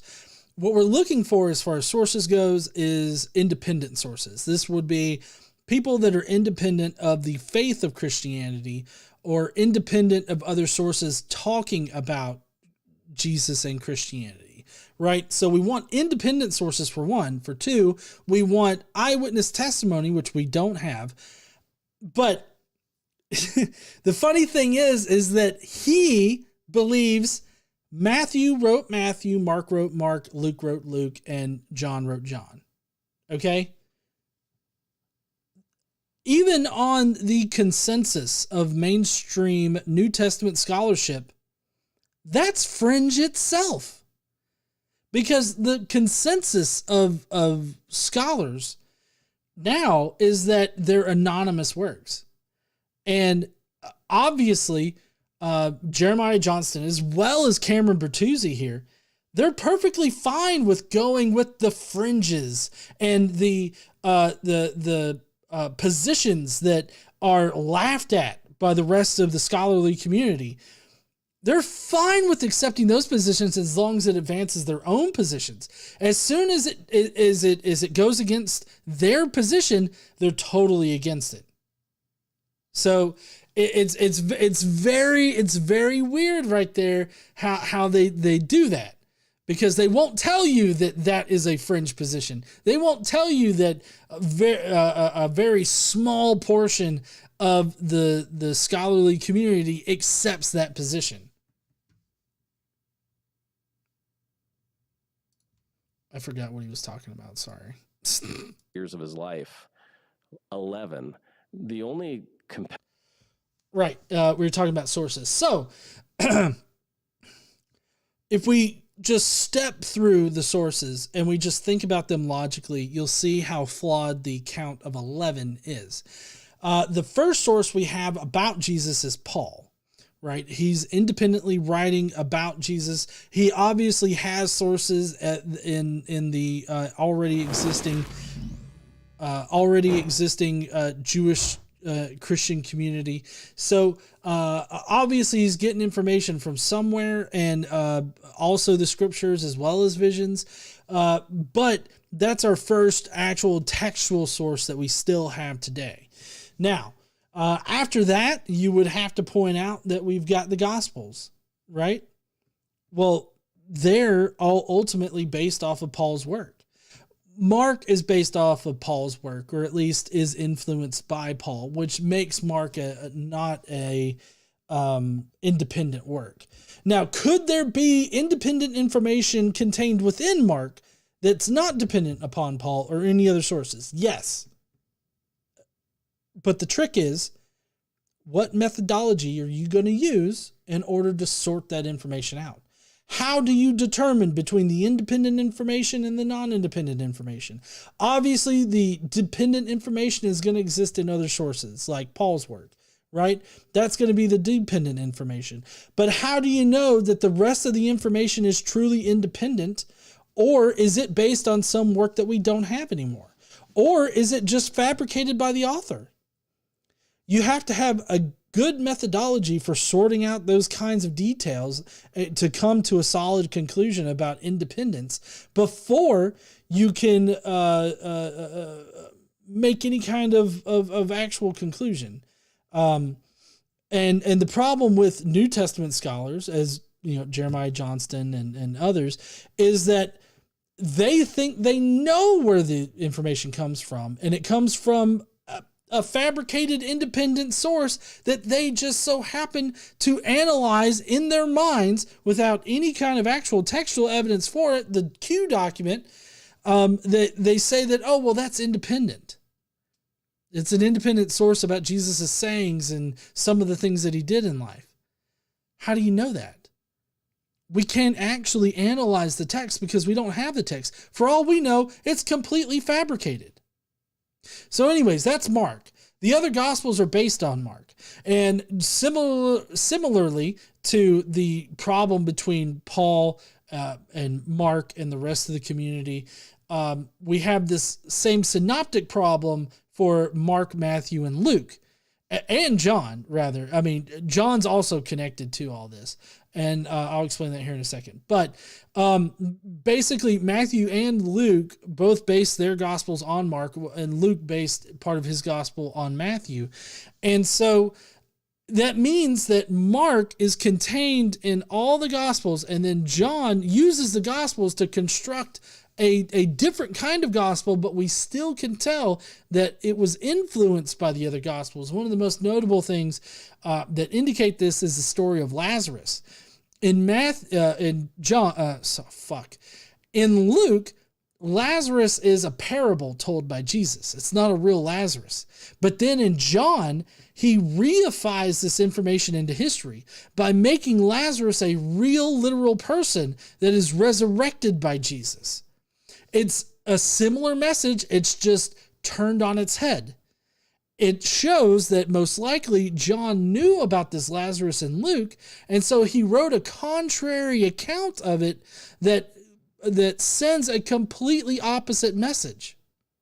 There's no way that John didn't know about the other Gospels. So far we've got Paul's work, right? That's one source. Gospels are out. The other books in the Bible that are already in the Bible that they would probably list there, like maybe Hebrews or something, those are out. The pastoral epistles are out because those aren't written by Paul. And then every single non-Christian source after that, they're all based on Christianity. Like, what were the Christians saying? Suetonius in the 50s. That was just, he was just describing a Jewish revolt where some fuck named Chrestus was causing a lot of problems. He didn't mistake Chrestus for Christians or Christus, because in Suetonius's passage, he makes Chrestus the direct instigator of the violence. And then you go to Tacitus. Tacitus seems to be talking about the same fuck that Suetonius was. Tacitus, he adds a little bit on there that has some very Christian things in there describing Pilate crucifying Jesus and whatnot. There's a cogent argument to be made that that's inserted later, but even if you take it at face value, Tacitus most likely got this information from Pliny the Younger, who was busy interrogating people. And so that right there is another source that can be thrown out because Pliny the Younger is only interrogating other people. And then who else do you got? Where are these other sources? You don't have any. You've got one source. That's Paul. You know what Paul did? He had hallucinations and he read the scriptures a little bit too much. And he pulled all this shit from there. So do you really have an eyewitness for Jesus? Do you really have anybody that actually saw Jesus on earth or was part of his ministry? You don't. You've got one source that hallucinated information. How is this good evidence? Why do you need to go to Roman emperors in order to have as good of evidence as this? I mean, it's ridiculous to say that you have that good of evidence for others in history because that evidence is really poor. Other people in history have so much better evidence.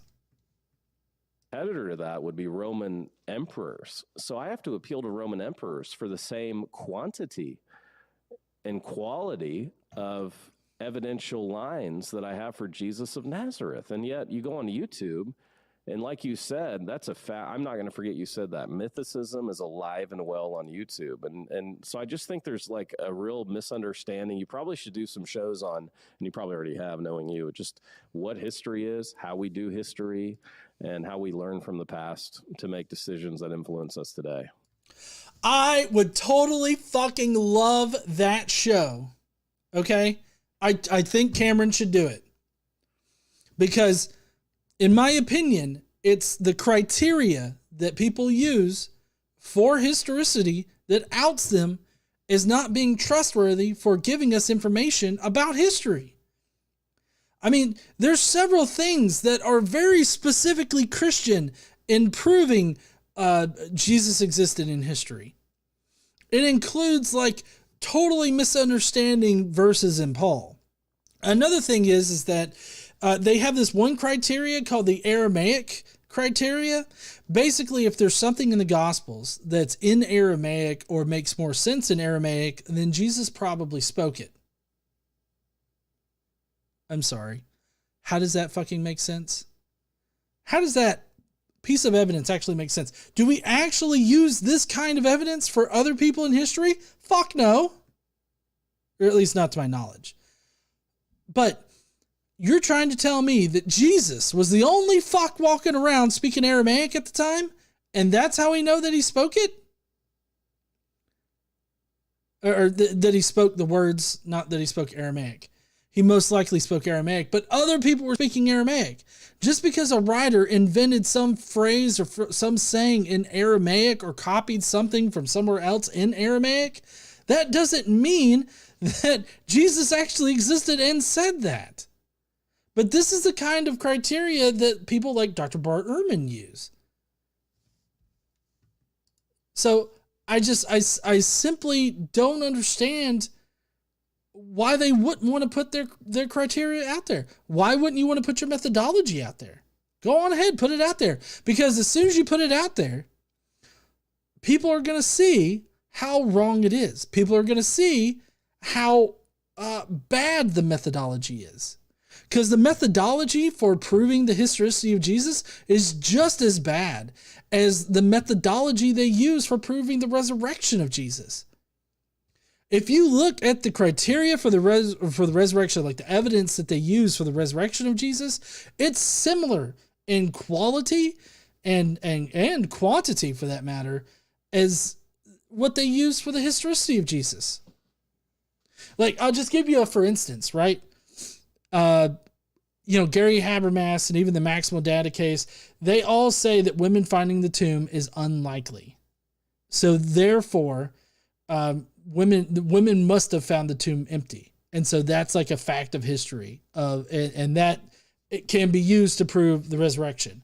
Of course, that's a non sequitur right there because that doesn't really follow. But there's a similar thing in the historicity debate, and that's, were the Jews expecting a dying and disgraced Messiah?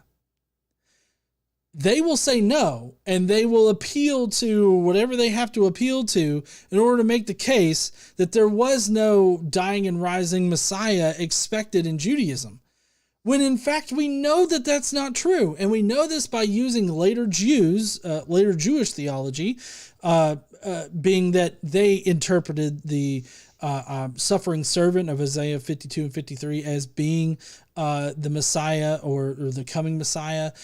We also have evidence of pre-Christian Jews, but directly believing in a suffering and dying Messiah. We have evidence of Jews doing Pesher logic on their scriptures in order to create new information about different angelic figures in Jewish ideology. We have evidence for all of this stuff directly in the existing textual like shit that we have. So I mean, there's similar criteria, there's similar evidence for both positions, and both positions have bad evidence, but it's just that it's easier to believe a guy existed, and it's not easy to believe a guy resurrected. That's the difference. Yeah, I wish that I'm thinking more about your question and like what is it really behind it? I think it does kind of go back to this idea that there's a general distrust of authorities. And so what you do when you're distrusting authorities, what are you going to do? You still got to do some research. So you're going to go on Google and you can find an argument for any position that you want. Yep. Any position. You can go read someone who has a blog who is writing on this, debunking different arguments from scholars, or watching, it doesn't have to be a blog. It can be YouTube. We're on YouTube right now, but that's why I think it's important to actually take the expert opinions seriously, right, and then do the hard work of weighing that. So I agree with Cameron here that you shouldn't just get some bumblefuck off of the internet who's arguing for a mythical Jesus or mythicism or anything like that. I try to provide the best evidence based on the scholarship that exists. And so, what's different from the way that I research this to how Cameron is describing it is that I don't just use Google. I use Google Scholar. Okay. I look for other things in Google Scholar who's going to give you scholarly articles, like journal articles, books, and all this other stuff. So I look at the scholars, I find sources, I find what scholars are saying about it, I look at the evidence that they're providing, and it doesn't matter if I'm providing the evidence or if they are providing the evidence. The evidence is there. Okay? Since I'm using an evidence-based argument, if I provide the evidence and I cite where I'm getting the logic or the argument or whatever from, I feel like I'm golden. But I feel like Cameron's about to out himself a little bit here, because it's not just that people aren't listening to scholars or they're not searching for scholars or they're not reading scholars or anything like that, because obviously in the minimal mythicist camp, we're reading scholars. Hell, we're using more of the scholarship than these two bumblefucks are. But Cameron's not talking about just scholarship. He's talking about Christian scholarship. He's basically doing the thing that I've joked about. And the thing that I've joked about is Josephus, I guess, has joked about. Josephus has said, don't worry about, doing the research yourself. Let us provide the scholars for you. We have Christian scholars that can tell you what to think about the historical Jesus. And so you just need to follow what our Christian scholars are saying and just don't even bother researching the thing yourself. Yes, all the non-historians, honey. But that was my poor rendition of Josephus. But in any case, I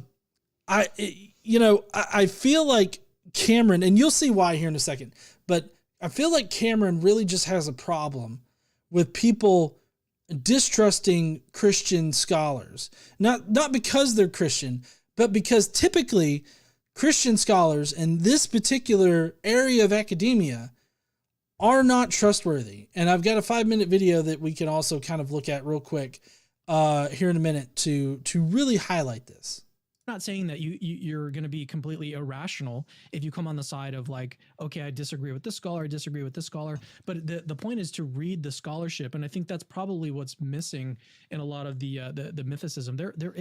There's a reason why mythicism is not taken seriously in the scholarly community. There's got to be a reason for it, and so you got. So when he says in the scholarly community, he's talking about New Testament scholarship. He's talking about biblical scholarship. There's a reason why it's not taken that way. And that's because, and I'll refer you back to Hector Avalos here, most biblical scholars in academia, this also applies to New Testament scholars, are still ministers or believers with specific denominational affiliations. They are still dogmatically Christian. So yes, in these types of circles, in this particular area of academia, they're dogmatically going to adhere to the Christian line. And while that Christian line moves on occasion, and some places are more lenient than other places, it's still the dogmatic Christian line. So that's why we don't trust this area of it. And like I said, I've got a video that we'll review here in just a minute that kind of highlights how bad the scholarship is. Well, and I'm concerned too, like you're so gifted with AI, you know, how pictures can be manipulated today, how I'm concerned about the truth curators. Anytime you have people that curate truth, they insert their own truth. I've done an article or two on artificial intelligence and machine learning. And if you read that, you'll see exactly what I mean, because it doesn't really reflect reality with some of these searches. When you go searching some of these questions, that's definitely a curated answer. And so, I'm concerned. And Cameron, I think that you give a great challenge to us in your. So basically,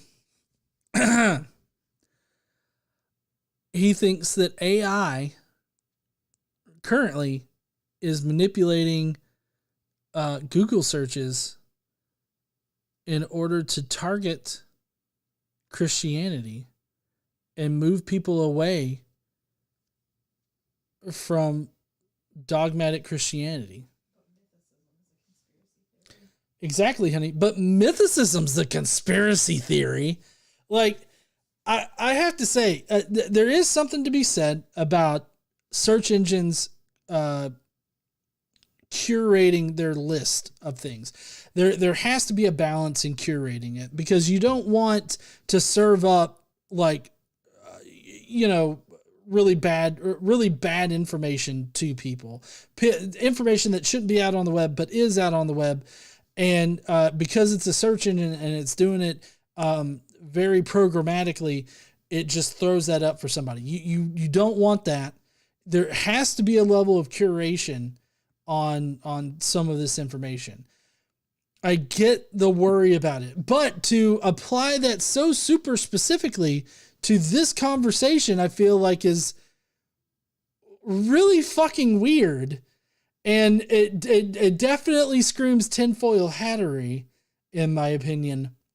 Now, I know that mythicists all the time are accused of thinking that there's some kind of dark cabal in biblical scholarship that is preventing mythicism from being taken seriously. And I've espoused more rational versions of that here, but I say more rational because I back it up with evidence. Hector Avalos wrote a whole book called The End of Biblical Studies, where he points out the problems within the biblical study community, and that was all the way back in 2007. Do you really think that it's gotten better since then? Do you think anybody listened to Hector Avalos and made some changes at that point? Fuck no. If there's one thing that Christianity's not good at, it's changing. They do it kicking and screaming, is my point. But it's not just Hector Avalos either. There's multiple scholars out there that have done critiques and criticisms of the biblical community, the biblical scholarship community, the New Testament community, and have come away seeing the issues that exist there. So there's evidence for this problem. your answer that we've got to read authorities on these issues. Like, I've given my life the last 20 years to study this issue.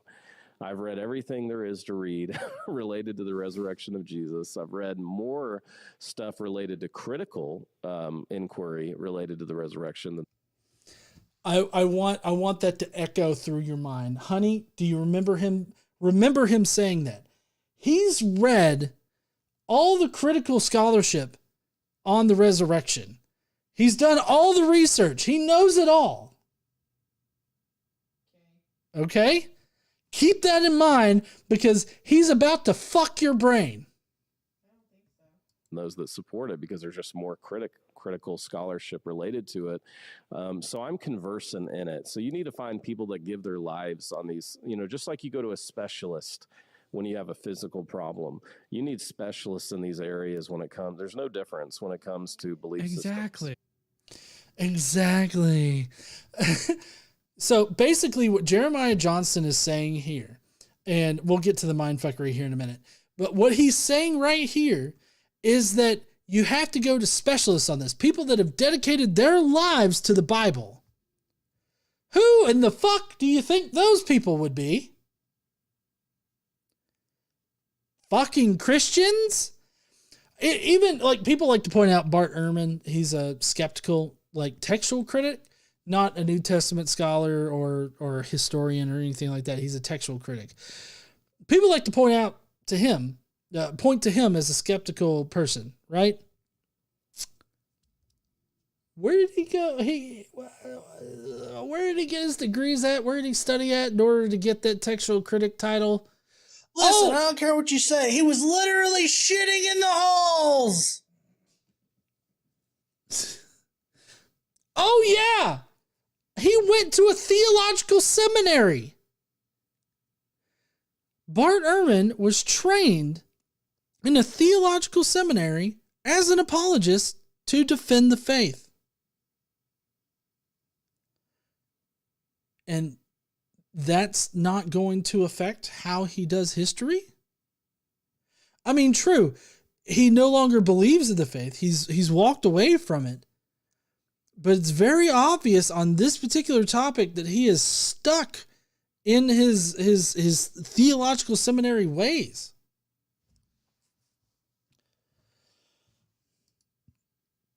So we got Reality Revolutions that says Ehrman does the argument ad baculum fallacy. Yeah, he does that all the fucking time. Uber specific, like requirements for who to take seriously. But Jeremiah Johnston here is basically saying that you need to appeal and read on this particular topic of the historicity of Jesus, Christian scholars who have dedicated their lives to the Bible. Because you're not going to find non-religious people dedicating their lives to the study of the Bible. I mean, true, there are a few. There can be a few. But for the most part, people that go to school for a PhD, that study their lives away in this particular field, the vast majority of them, like Hector Avalos said, are going to be dogmatic Christians. So basically, they're lamenting over the fact that mythicists appeal to scholars that are outside of their echo chamber. And so they're claiming that, they listen to people outside the echo chamber, so why listen to them? I mean, they're not in the echo chamber. Exactly. But people just tend to think, I mean, that's one of the biggest problems with, I think, religious belief, and the reason why it's dying is because there is such this distrust of authorities, when really what you could do is you could go read a good Christian philosopher and learn what the arguments are for God's existence, say. Right. And but people aren't doing that because they think that it's a very personal thing. It's you can just kind of like feel your way through it and stuff. But and not to I think seemings and intuitions and all of that is all very philosophically important, but you need to sort of balance it out. You need to do you need to study the arguments. You need to look at what critics are saying in response to the argument. Like you say, you've read all these critics. Okay. That was it from that video. Obviously, bumblefuck. But the part where it's going to totally fuck your brain is this one. Of the priesthood of the believer. You do what the Lord leads you to do and what's best for your family. So we have an interesting question sent in by Maverick Christian. He says, best objection against your position, and then what is your rebuttal? Best objection against which position? Like one of my arguments, or? Yeah, I mean, you can just, I suppose, pick one. He just said your position, so you can just pick one. You can pick. Here's what it is. What I'm dealing with right now, honestly, is not all the naturalistic theories, because they're so unbelievable, honestly. What I'm dealing with now are apathetic critical scholars who believe that the early disciples believed, they saw the resurrected Christ, they just don't care.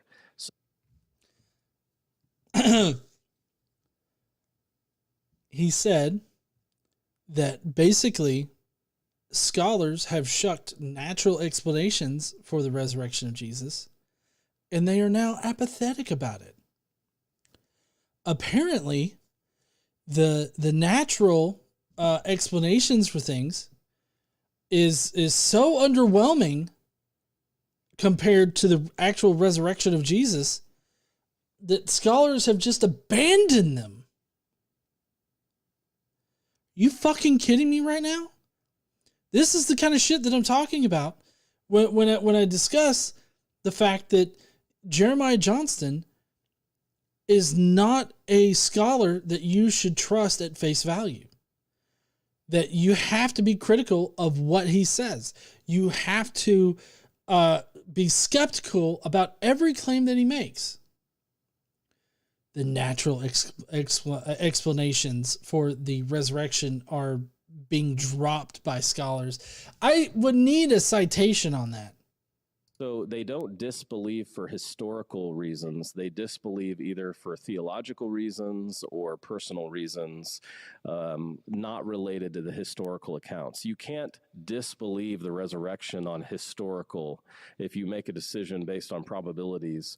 The historical information leads you to make that decision. But the biggest issue that I deal with,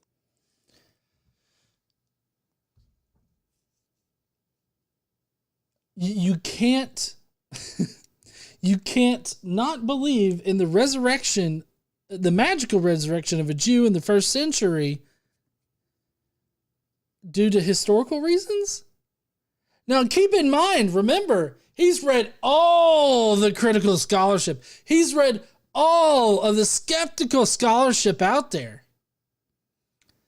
And apparently, there's just simply no case to be made historically that Jesus didn't resurrect.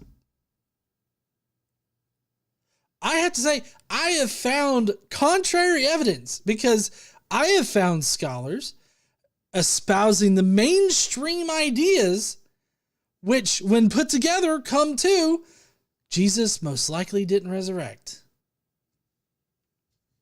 is the apathy around it, meaning, yeah, they did, and I believe they did, but I just don't care.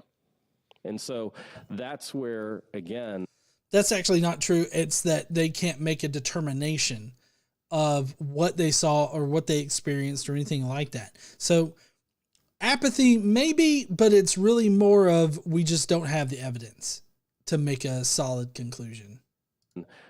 We have to be so good about having faith conversations with these individuals to explain what stands and what falls with the Christian faith, why it actually is relevant to their life if Jesus physically, bodily rose from the grave. And so I think that's the biggest comeback right now in scholarship that, again, we need to deal with. These scholars are now conceding, yep, I believe they did. All the historical information, the best historical information that we have, tells us that these early followers, early doubters, and early objectors had experiences of following and seeing a resurrected Savior. Those experiences changed their life and radically transformed their community, but I wasn't there, so I really don't know what to say. I don't know what the reality was of it. So basically, he's presenting all of these scholars as agreeing with him about some shit, and then they just, for whatever fucking reason, they don't believe in it. And so he's presenting it this way to make it seem like they don't have good reasons to deny the resurrection, other than they just don't want to believe in it, which is a total misrepresentation. And I do not forgive you, honey, one bit for making me see Guy Fieri when I look at him. He's going to take us to Flavortown. And so that's the biggest comeback that I'm seeing. And if I ever write a sequel, I'm going to dive into that, because that's a conversation that is on a whole nother level of essentially the relevance, what stands and what falls with the resurrection. Why should we care? And why don't we? I mean, that's why, I actually didn't take that much time to talk about the naturalistic explanations, because so few people hold to them today. So few people hold to the naturalistic explanations about Jesus and his resurrection.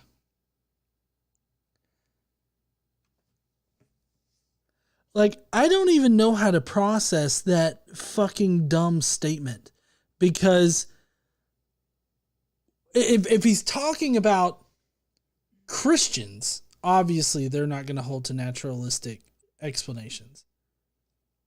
If he's talking about skeptics, I don't know what the fuck he's talking about, because the naturalistic explanations are always going to be way more likely than the supernatural explanation of magical Jew resurrection.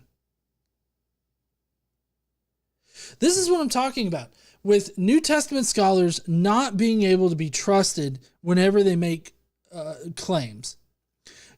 It gets to a point where every time they say something, you have to be critical of what they say. Jeremiah Johnston is a perfect example of this, because he sits there and he purports to be a scholar. He presents himself as a scholar in the scholarly community, doing the hard work of scholars by reading a bunch of fucking journal articles and papers. And he's read all of them, all the critical and skeptical scholars. He's read all of them. None of them espouse natural explanations for shit. Like, I have to sit there and be like, are you sure? I feel like you're twisting information, because, I mean, I've never once seen these scholars be like, oh yeah, magical Jew resurrection's way more likely. By people, I mean scholars who are published. You know, I took one chapter to explain deceit theories, alternative explanation theories. Of course, the mythicist camp I had to do 2 pages on, which probably was too much. Oh, he did 2 pages on that? Well, fuck me in a fucking, I don't know, yeah. Fuck me in the ass. We're gonna read exactly what he wrote. Let's see, what did he write exactly about mythicism? And it is a little big and long. Giggity. 2 pages? Yeah, well, yeah, it just spans 2 pages.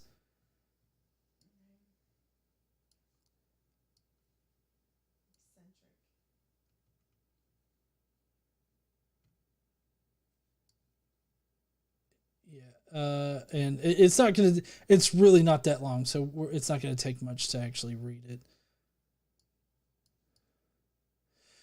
Mythicism is regarded as eccentric, and this view is held by almost no historian or credible scholar. So starting off with a appeal to authority fallacy, or popularity rather.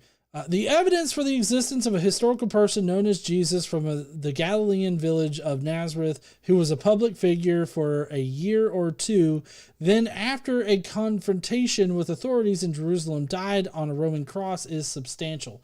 No, it's not. Not even on the Roman cross and all this other stuff, it's not substantial.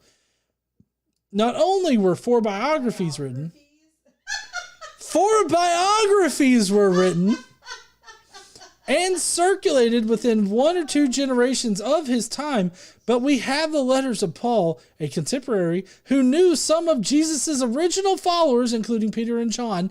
Actually, Paul does not say that they were original followers of Jesus, just that they also received visions of Jesus, and that's it.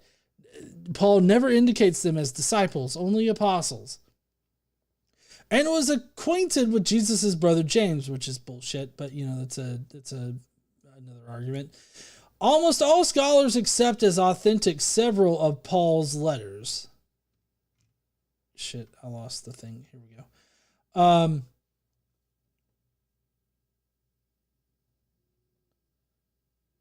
There's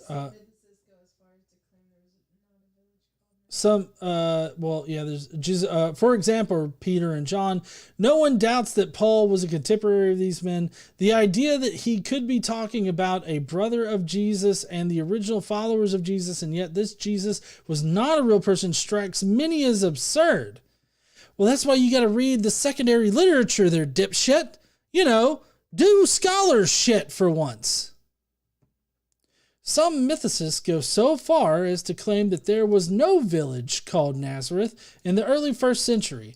Oh, well, hot diggity damn, that is not an argument made by minimal mythicism, which is the only academically supported mythicist argument. So it kind of seems like if you're talking about scholars, you're purporting to be a scholar, and you're claimed to only be looking at the scholarship in everything that you do, maybe you should also only be looking at the fucking scholarship that's academically supported. I mean, I don't know, maybe I'm just so fucking weird with, you know, expectations or something, but I would think that if you're all about the scholarship up until this point, maybe that says something about you.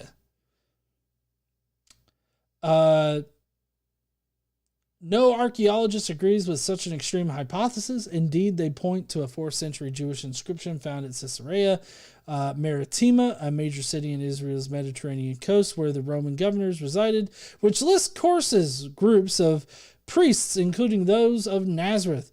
I know many archaeologists, Jewish, Christian, and of no religious orientation whatsoever, and no one doubts that Jesus was a real person. Oh, well, fuck, if they don't doubt it, then it's gotta be true. Indeed, the vast majority of these archaeologists view the Gospels as providing valuable historical data, which I have to say, that's not wrong. Because there are, archaeology, like, this is an argument from false authority, is basically what he's doing there, because it's the archaeologists, like, say that there's historical data. I mean, there's not going to be archaeological data for Jesus, so there's no point in consulting the archaeologist. Everything okay over there, hon? Okay. So I don't know why he's doing that, but in any case, like even Dr. Bert Ehrman believes that there's historical data in the Gospels, but in order to claim that there is historical data in the Gospels, he has to invent at least 3 other sources that don't have any evidence for their existence, and say that they are independent eyewitness testimony. Fictitious narratives about a mythical figure from a non-existent village would not inhibit the reality that archaeologists and historians find in the New Testament Gospels. Oh, well, fuck me! Accordingly, mainstream scholars accept the historical authenticity of Jesus, and so should we. Jeremiah Johnston, Body of Proof, pages 38 and 39, Baker Publishing Group. Baker Publishing Group is an independent publishing group where for $8,000, as long as your stuff is less than 70,000 words, you can get your shit published through Baker Publishing for $8,000. I don't care to spend that much, but I could publish through Baker Publishing that says Jeremiah Johnston, you know, isn't a real historian or something. That would be factually true. But I mean, as long as it's less than 70,000 words, I want to pay $8,000 for it. I can get it published through there. My point in bringing all that up is that there's no other criteria for publishing through this publisher. As long as you have the $8,000, you can get published through them. That's my point. There's no fact checking. There's nothing of it. So you just have $8,000 and you can publish.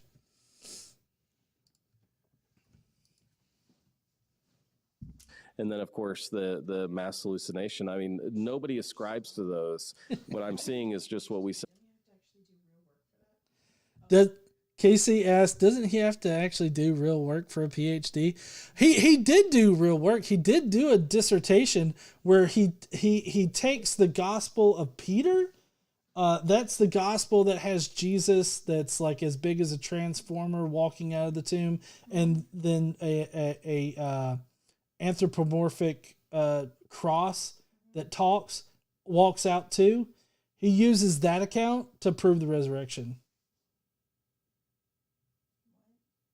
Yeah, and it got published. You know who it got published through? Yeah. You know who it got published through? Baker Publishing. Oh, I was going to say Highlights Magazine. Highlights. No, Baker published it, which I just got done explaining that Baker Publishing, you just have to have $8,000. Yeah. This apathy about, okay, well, ho-hum, let's move on with our life, doesn't really affect me. So for me, what are we to do with the 500 eyewitnesses accounts that are just hearsay accounts from Paul? Cameron, I love your videos. Okay, so this is interesting. I did want to highlight this. So this is the 500 eyewitnesses, right? Total hearsay. It's just Paul repeating something that he heard. Okay. There's no evidence for it. In fact, there's actually better evidence that this could be a scribal error that turned appearing over the Pentecost to appearing to 500. So there's that, but also the fact that he doesn't give any kind of identifying information, and there's no way to actually reference these people or like find these people in the ancient world, makes it very weak evidence. So he's about to explain the 500 witnesses. And Sorry, I got distracted when he started licking Cameron's butthole. KC said that she got distracted when he started licking Cameron's butthole.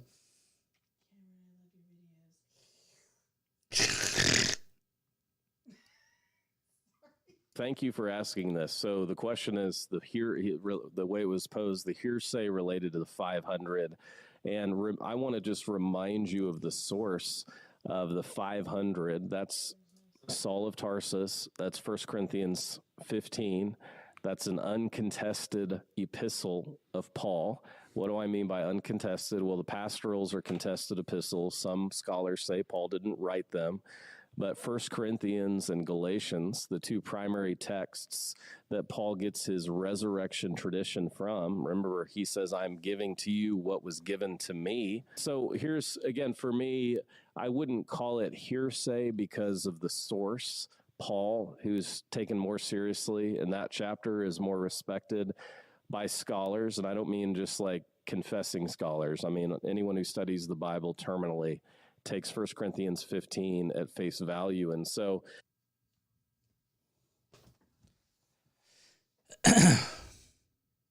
all scholars, whether they're Christian scholars or not, they take 1 Corinthians 15 at face value.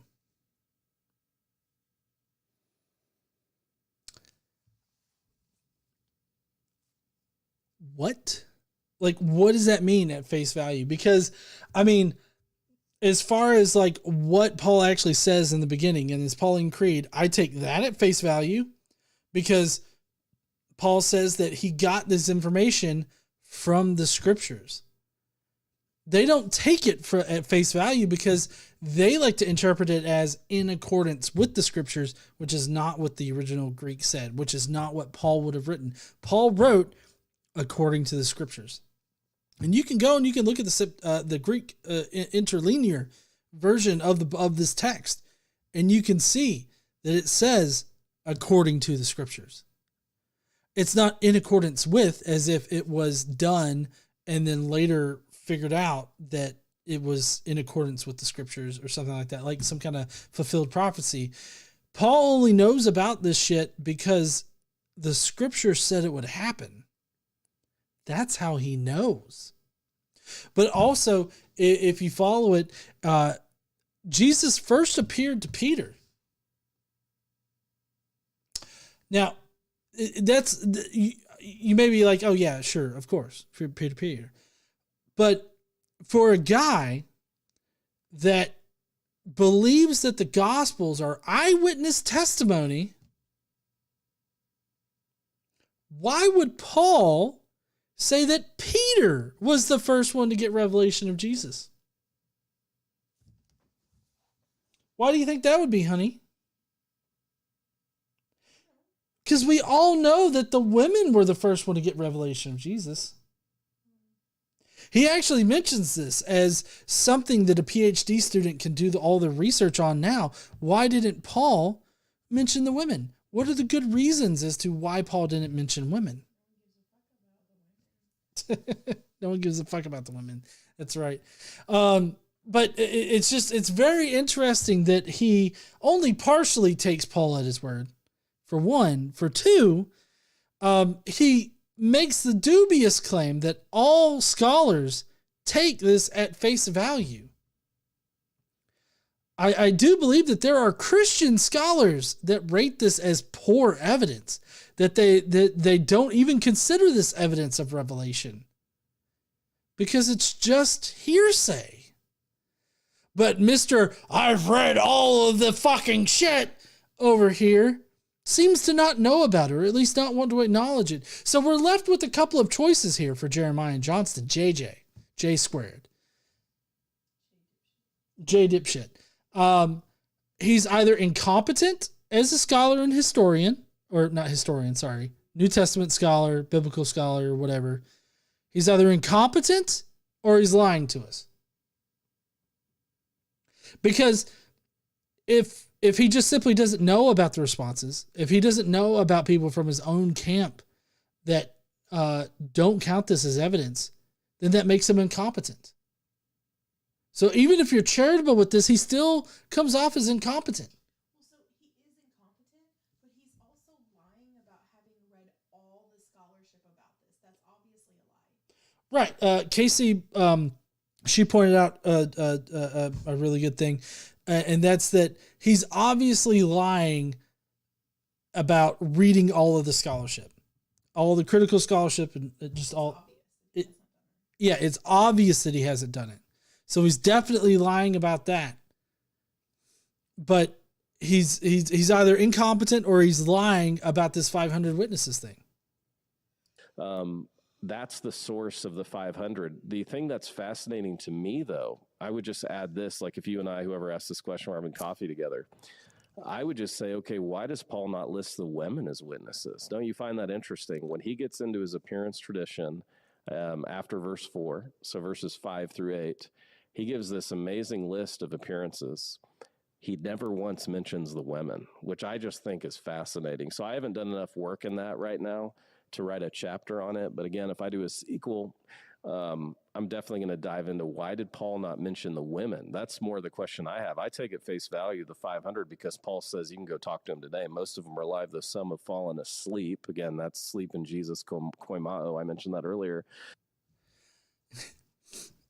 I don't know if this is true because he said that he mentioned it earlier or whatnot about the sleep part. He says that Christians invented the word cemetery. I don't know if that's true or not. But see, this is the problem with New Testament scholars. I don't know if that's true. Like, I can't trust that what he's telling me is the truth or is accurate. One of the two. And so it's just, I hate that it is that way. I wish that I could rely on New Testament and biblical scholars to give me good information, but from the Greek word koimen, put to sleep. Yeah, well, that's what he was saying, that Christians made up that word, koimen.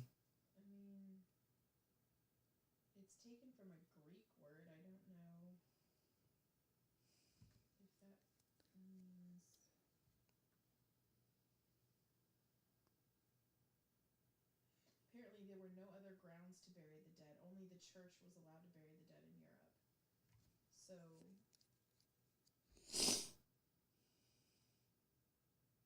So maybe it's true. Yeah, I mean it could be true. But this is my point, is that on this particular subject, I don't know if what he's saying is true. And it's really inconsequential to the rest of it, right? Because he's sitting there saying that, 500 people that you can contact now. And he's like, well, Paul says you can contact them, so I guess you know who they are. And it's like, who the fuck are these people? How would we be able to contact them? Like, how would we, if we now can't be on the lookout for people that would have witnessed this in the 500, how would people then know if some fuck was part of the 500? We can't know. And he's just sitting there acting like, oh yeah, you could totally talk to these motherfuckers. Go in there, you can jerk one of them off. And it's like, I don't know.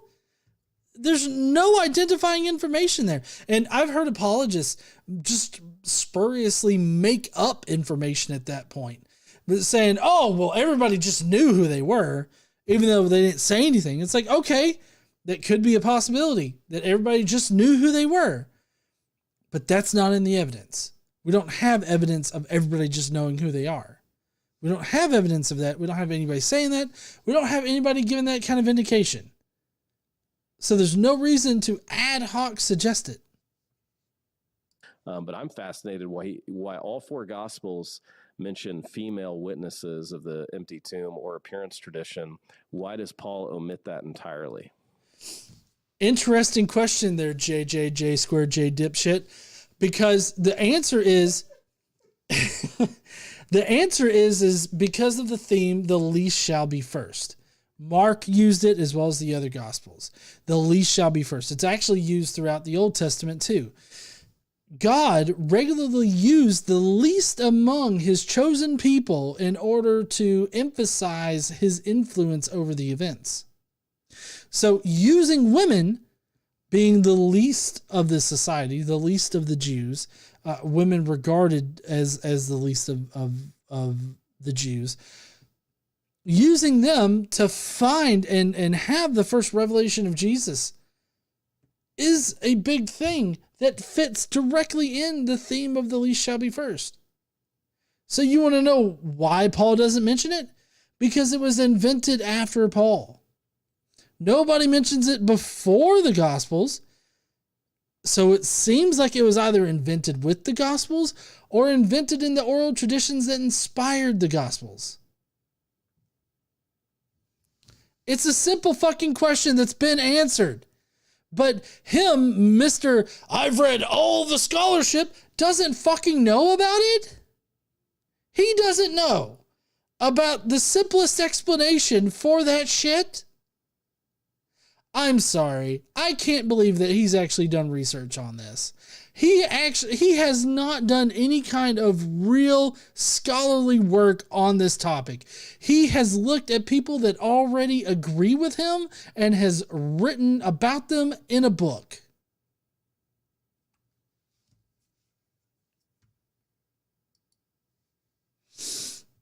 Sorry, Exa Music in the chat saying what oral traditions?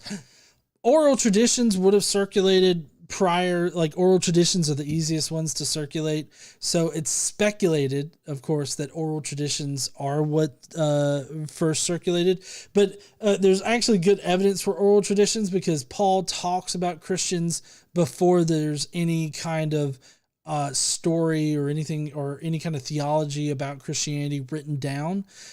Paul is actually our only evidence of the Christian theology. So we have indirect evidence through Paul that there were people that were passing along oral traditions prior to the Gospels being written. So there's a good reason to think that there's oral traditions, but obviously we're not going to know what those oral traditions were. And because we don't know what those oral traditions were, we don't know if they're eyewitness accounts. There's no way for us to scrutinize them, and there's no way to know what is oral tradition versus what is written down and that we have just lost. So it's really just a mystery bag full of bullshit that you have to stick your hand in and mush around in order to figure out what the fucking situation was.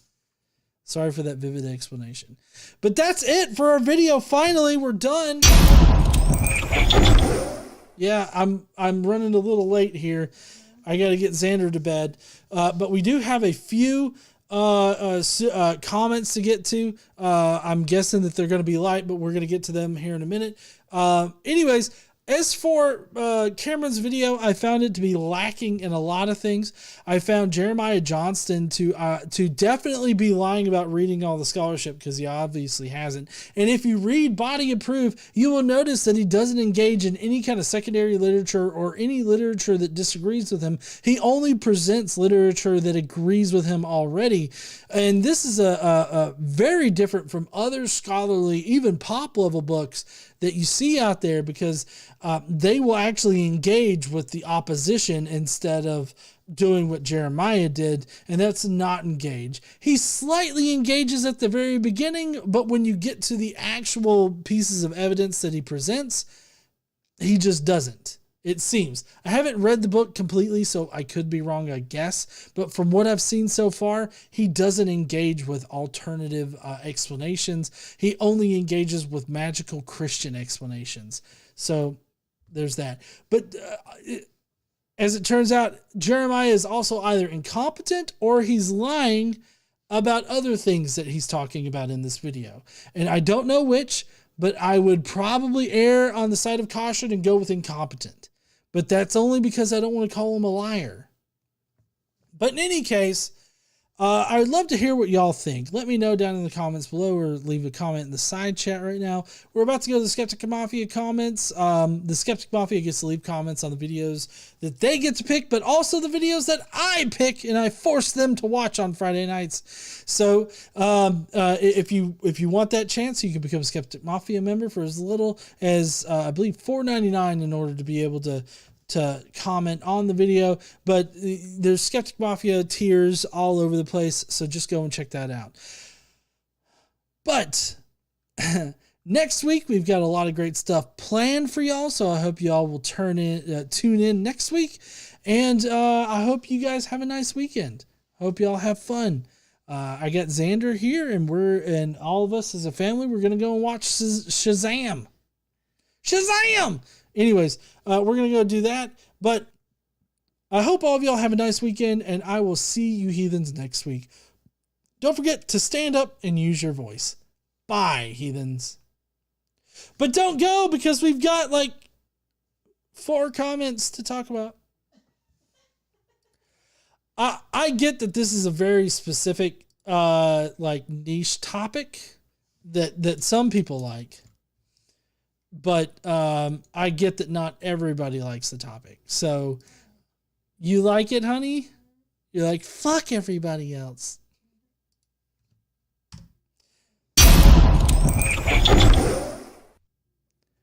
We got wind going crazy out here. Deviant Outcast is first, saying, I don't say shit like this often, but through trial and error, mostly error, I've come to learn that there's a backside to always taking for granted that you were such an utter failure in the brain department that alone makes it a self-evident fact of reality that anything I know, everyone knows. Apparently, if other people are to be believed at all, that's actually neither self-evident nor a fact. So while I'm not a historian and certainly not an expert on anything, I believe I have to acknowledge the educational system and accept that an MA in archaeology and an MA in Egyptology adds up to someone, me, having some degree of knowledge of history that perhaps lands a tiny bit above those who have no interest in the subject whatsoever. I've said before that I was, for all intents and purposes, a mythicist when I was a Christian. And the realization that the Christians around me were a not insignificant factor in me stepping down from my involvement in the church and eventually landing safely in the atheist base camp. Back then, as a Christian working in the church, teaching the youths, and being the elected supreme ruler of our youth group, hell yeah, I usurped that post as a motherfucker and held on to it for 6 years, making my best friend, my BFFs, my closest stab. Those were the days. I didn't know even half about the Bible as I do today, but I do know about religion. I did know about religion, or should I say religious beliefs, and I know about ancient societal development, and as the years went by, the further down the academic path I wandered, and the more I learned about those said things. And while I'm expressing myself in the most simplistic, non-scientific manner here, I'd argue it holds some truth regardless, but most of all, as years have gone by, the more I've learned, the more I've come to see that my initial intuition from a bird view approach weren't half bad. Going way back in time to where we see the first signs of ritualistic human activity, i.e. the advent of religion, we see how beliefs formed out of a need to control the environment we are dependent upon. A need to explain the inexplainable, understand the understandable, the ununderstandable, and control the uncontrollable, because nature's fucking scary otherwise. As people move and meet and thoughts exchange and develop and the environment changes, so does beliefs. It's a natural process and natural progress.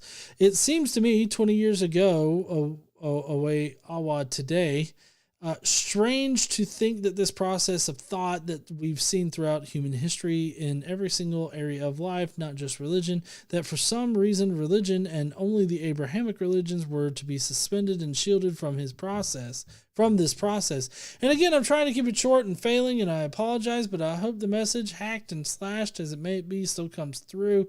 My thumbs hurt. Fuck this shit. This stream's already started, and I'm gonna miss Bro Cephas. Lick, love, and loincloth. Stay safe and stay sane. Thank you there, Deviant Outcast. I appreciate you.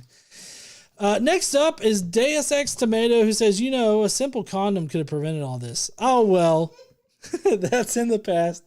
I'm more concerned about the present. Presently, I'm going to leave this ASCII here. You've heard of the shut the fuck up truck. What about the shut the fuck up gun? Okay, so it doesn't carry the same impact that the shut the fuck up truck, but at the same time it does, and then some. And if you don't want to get hit by the shut the fuck up gun, go ahead and give this a like, subscribe, and do all the YouTube things. Go ahead and join the Skeptic Mafia too. In any case, remember, Casey is always right, and tomatoes are fucking delicious. Philly 3000 says, okay, that's a deal. Can you do the one I saw on a video on YouTube, the 40 Facts of Jesus? I'm sure you'd get a kick out of it. I'll check it out there, Philly. I haven't seen it yet, but I can definitely type that into the search bar and see. Finally, we've got Jonathan Hanachek that says, okay, so let me lay down this bullshit and see if it still smells like honey. Fucker 1 says the fucker 2. That stupidity is right because stupidity can't be wrong. Okay, now my real argument, if you discredit everything the Bible says as being factually true, what evidence do you have that anything is real? Go ahead, take a minute and think about that. There is no such thing as books left in the world since we're going to an all-digital age soon with this knowledge at your disposal. What do you think could happen if a hacker went and changed everything to something completely different but nearly the same? Do you think anyone would realize?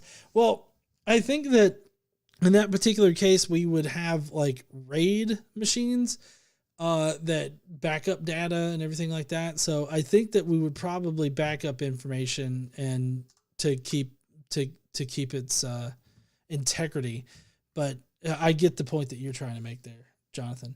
Now, another thought experiment for you to pretend you're dyslexic, and every time that you went to open a book and you got to the first maybe sentence or two, your dyslexia or morphism disorder started to let all the words and letters jumble together in the seam of the page or float around the page where it did not make any sense because words were no longer words. Would you trust anyone that said just go read? Since that's one of my disabilities, I find it difficult to read certain things. That's why I personally love a good old audiobook where someone will read to me, just like Miss Caitlin. Chloe of the Godless Engineer channel that does such a great job on reading out what's actually in the Holy Book, supposedly a Bible, but with more information that comes out of it. I feel like it's a horror story wrapped in love that someone seriously thinks they're stupid, or and since I am one, I can say it, but I'm not going to give John that authority because I don't know where the R word status is. Thank you for coming to my TED Talk. Hopefully I've given you guys a thought expansion on all the stupidity that runs through this mind of mine. Hopefully with great power comes great responsibility. So John, take it away and tell us about the Skeptic Mafia and all the great benefits of being here, like becoming one of us. Please stay, say that in a very creepy way. I eventually did. I almost forgot. Don't lick your phone. I don't care if the tomato thinks it's appropriate. Don't lick your phone. They might be covered in shit. Since we all use them in the bathroom. Lol. Have a good night, guys. Thank you so much there, Jonathan. I appreciate you. And I definitely agree that Casey is great at reading, and you all can listen to her read the Jesus from Outer Space. That'll be coming later on this year. We're going to get busy on recording that, and we've already got some stuff set up to where we can do that.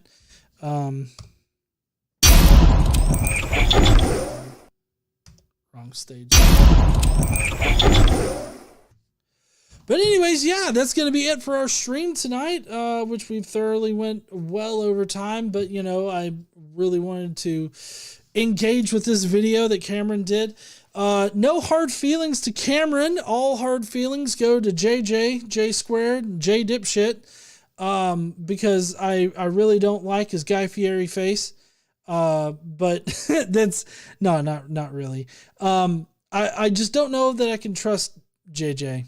I just don't know that I can trust anything that he says. Anytime he says something, whether it's true or not, I have to be skeptical about it, and I can't just take it at face value, and that's a little disappointing to me. But I'm glad that I interacted with this video.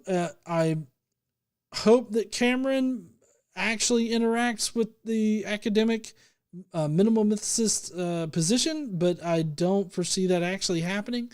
We do have some great stuff going on next week. The first video next week is going to be a Christian reacting to atheist TikTok that I'm reacting to. So it's a weird situation there. So we're going to be doing that. And then I don't know what I'm going to be doing for the second video next week, but I will definitely figure that out this weekend. I think it's my Scholars React director's cut. So Gary Habermas and Mike Lacona reacted to a question of mine about the minimal facts argument. So I'm going to edit that up. I've already started on that. But also I may have a surprise live stream during the week next week. It just kind of depends on what's going on and everything like that. Still kind of developing that idea up. I'll just have to see how that goes. But oh yeah, I'm not going to be able to do a Friday night stream next week. But Sunday night stream? Oh yeah, we're having a Sunday night stream. Not this week, but next week. Richard Carrier's coming on to talk about Philo's Angel. So we're going to be discussing that. But anyways, I really appreciate everybody joining me this week. I'm so sorry to the Skeptic Mafia about next week. I forgot that we're going to be out of town for that, but we will definitely get back on track with you guys being able to select the torture that we go through on Friday nights. And I guess I will just talk to you heathens later. Might be doing some Resident Evil gameplay tomorrow, so be on the lookout for that. It's at 6 our time Central. Not this coming Sunday, but the Sunday after that. The 9th? The 9th is when we're going to be doing that.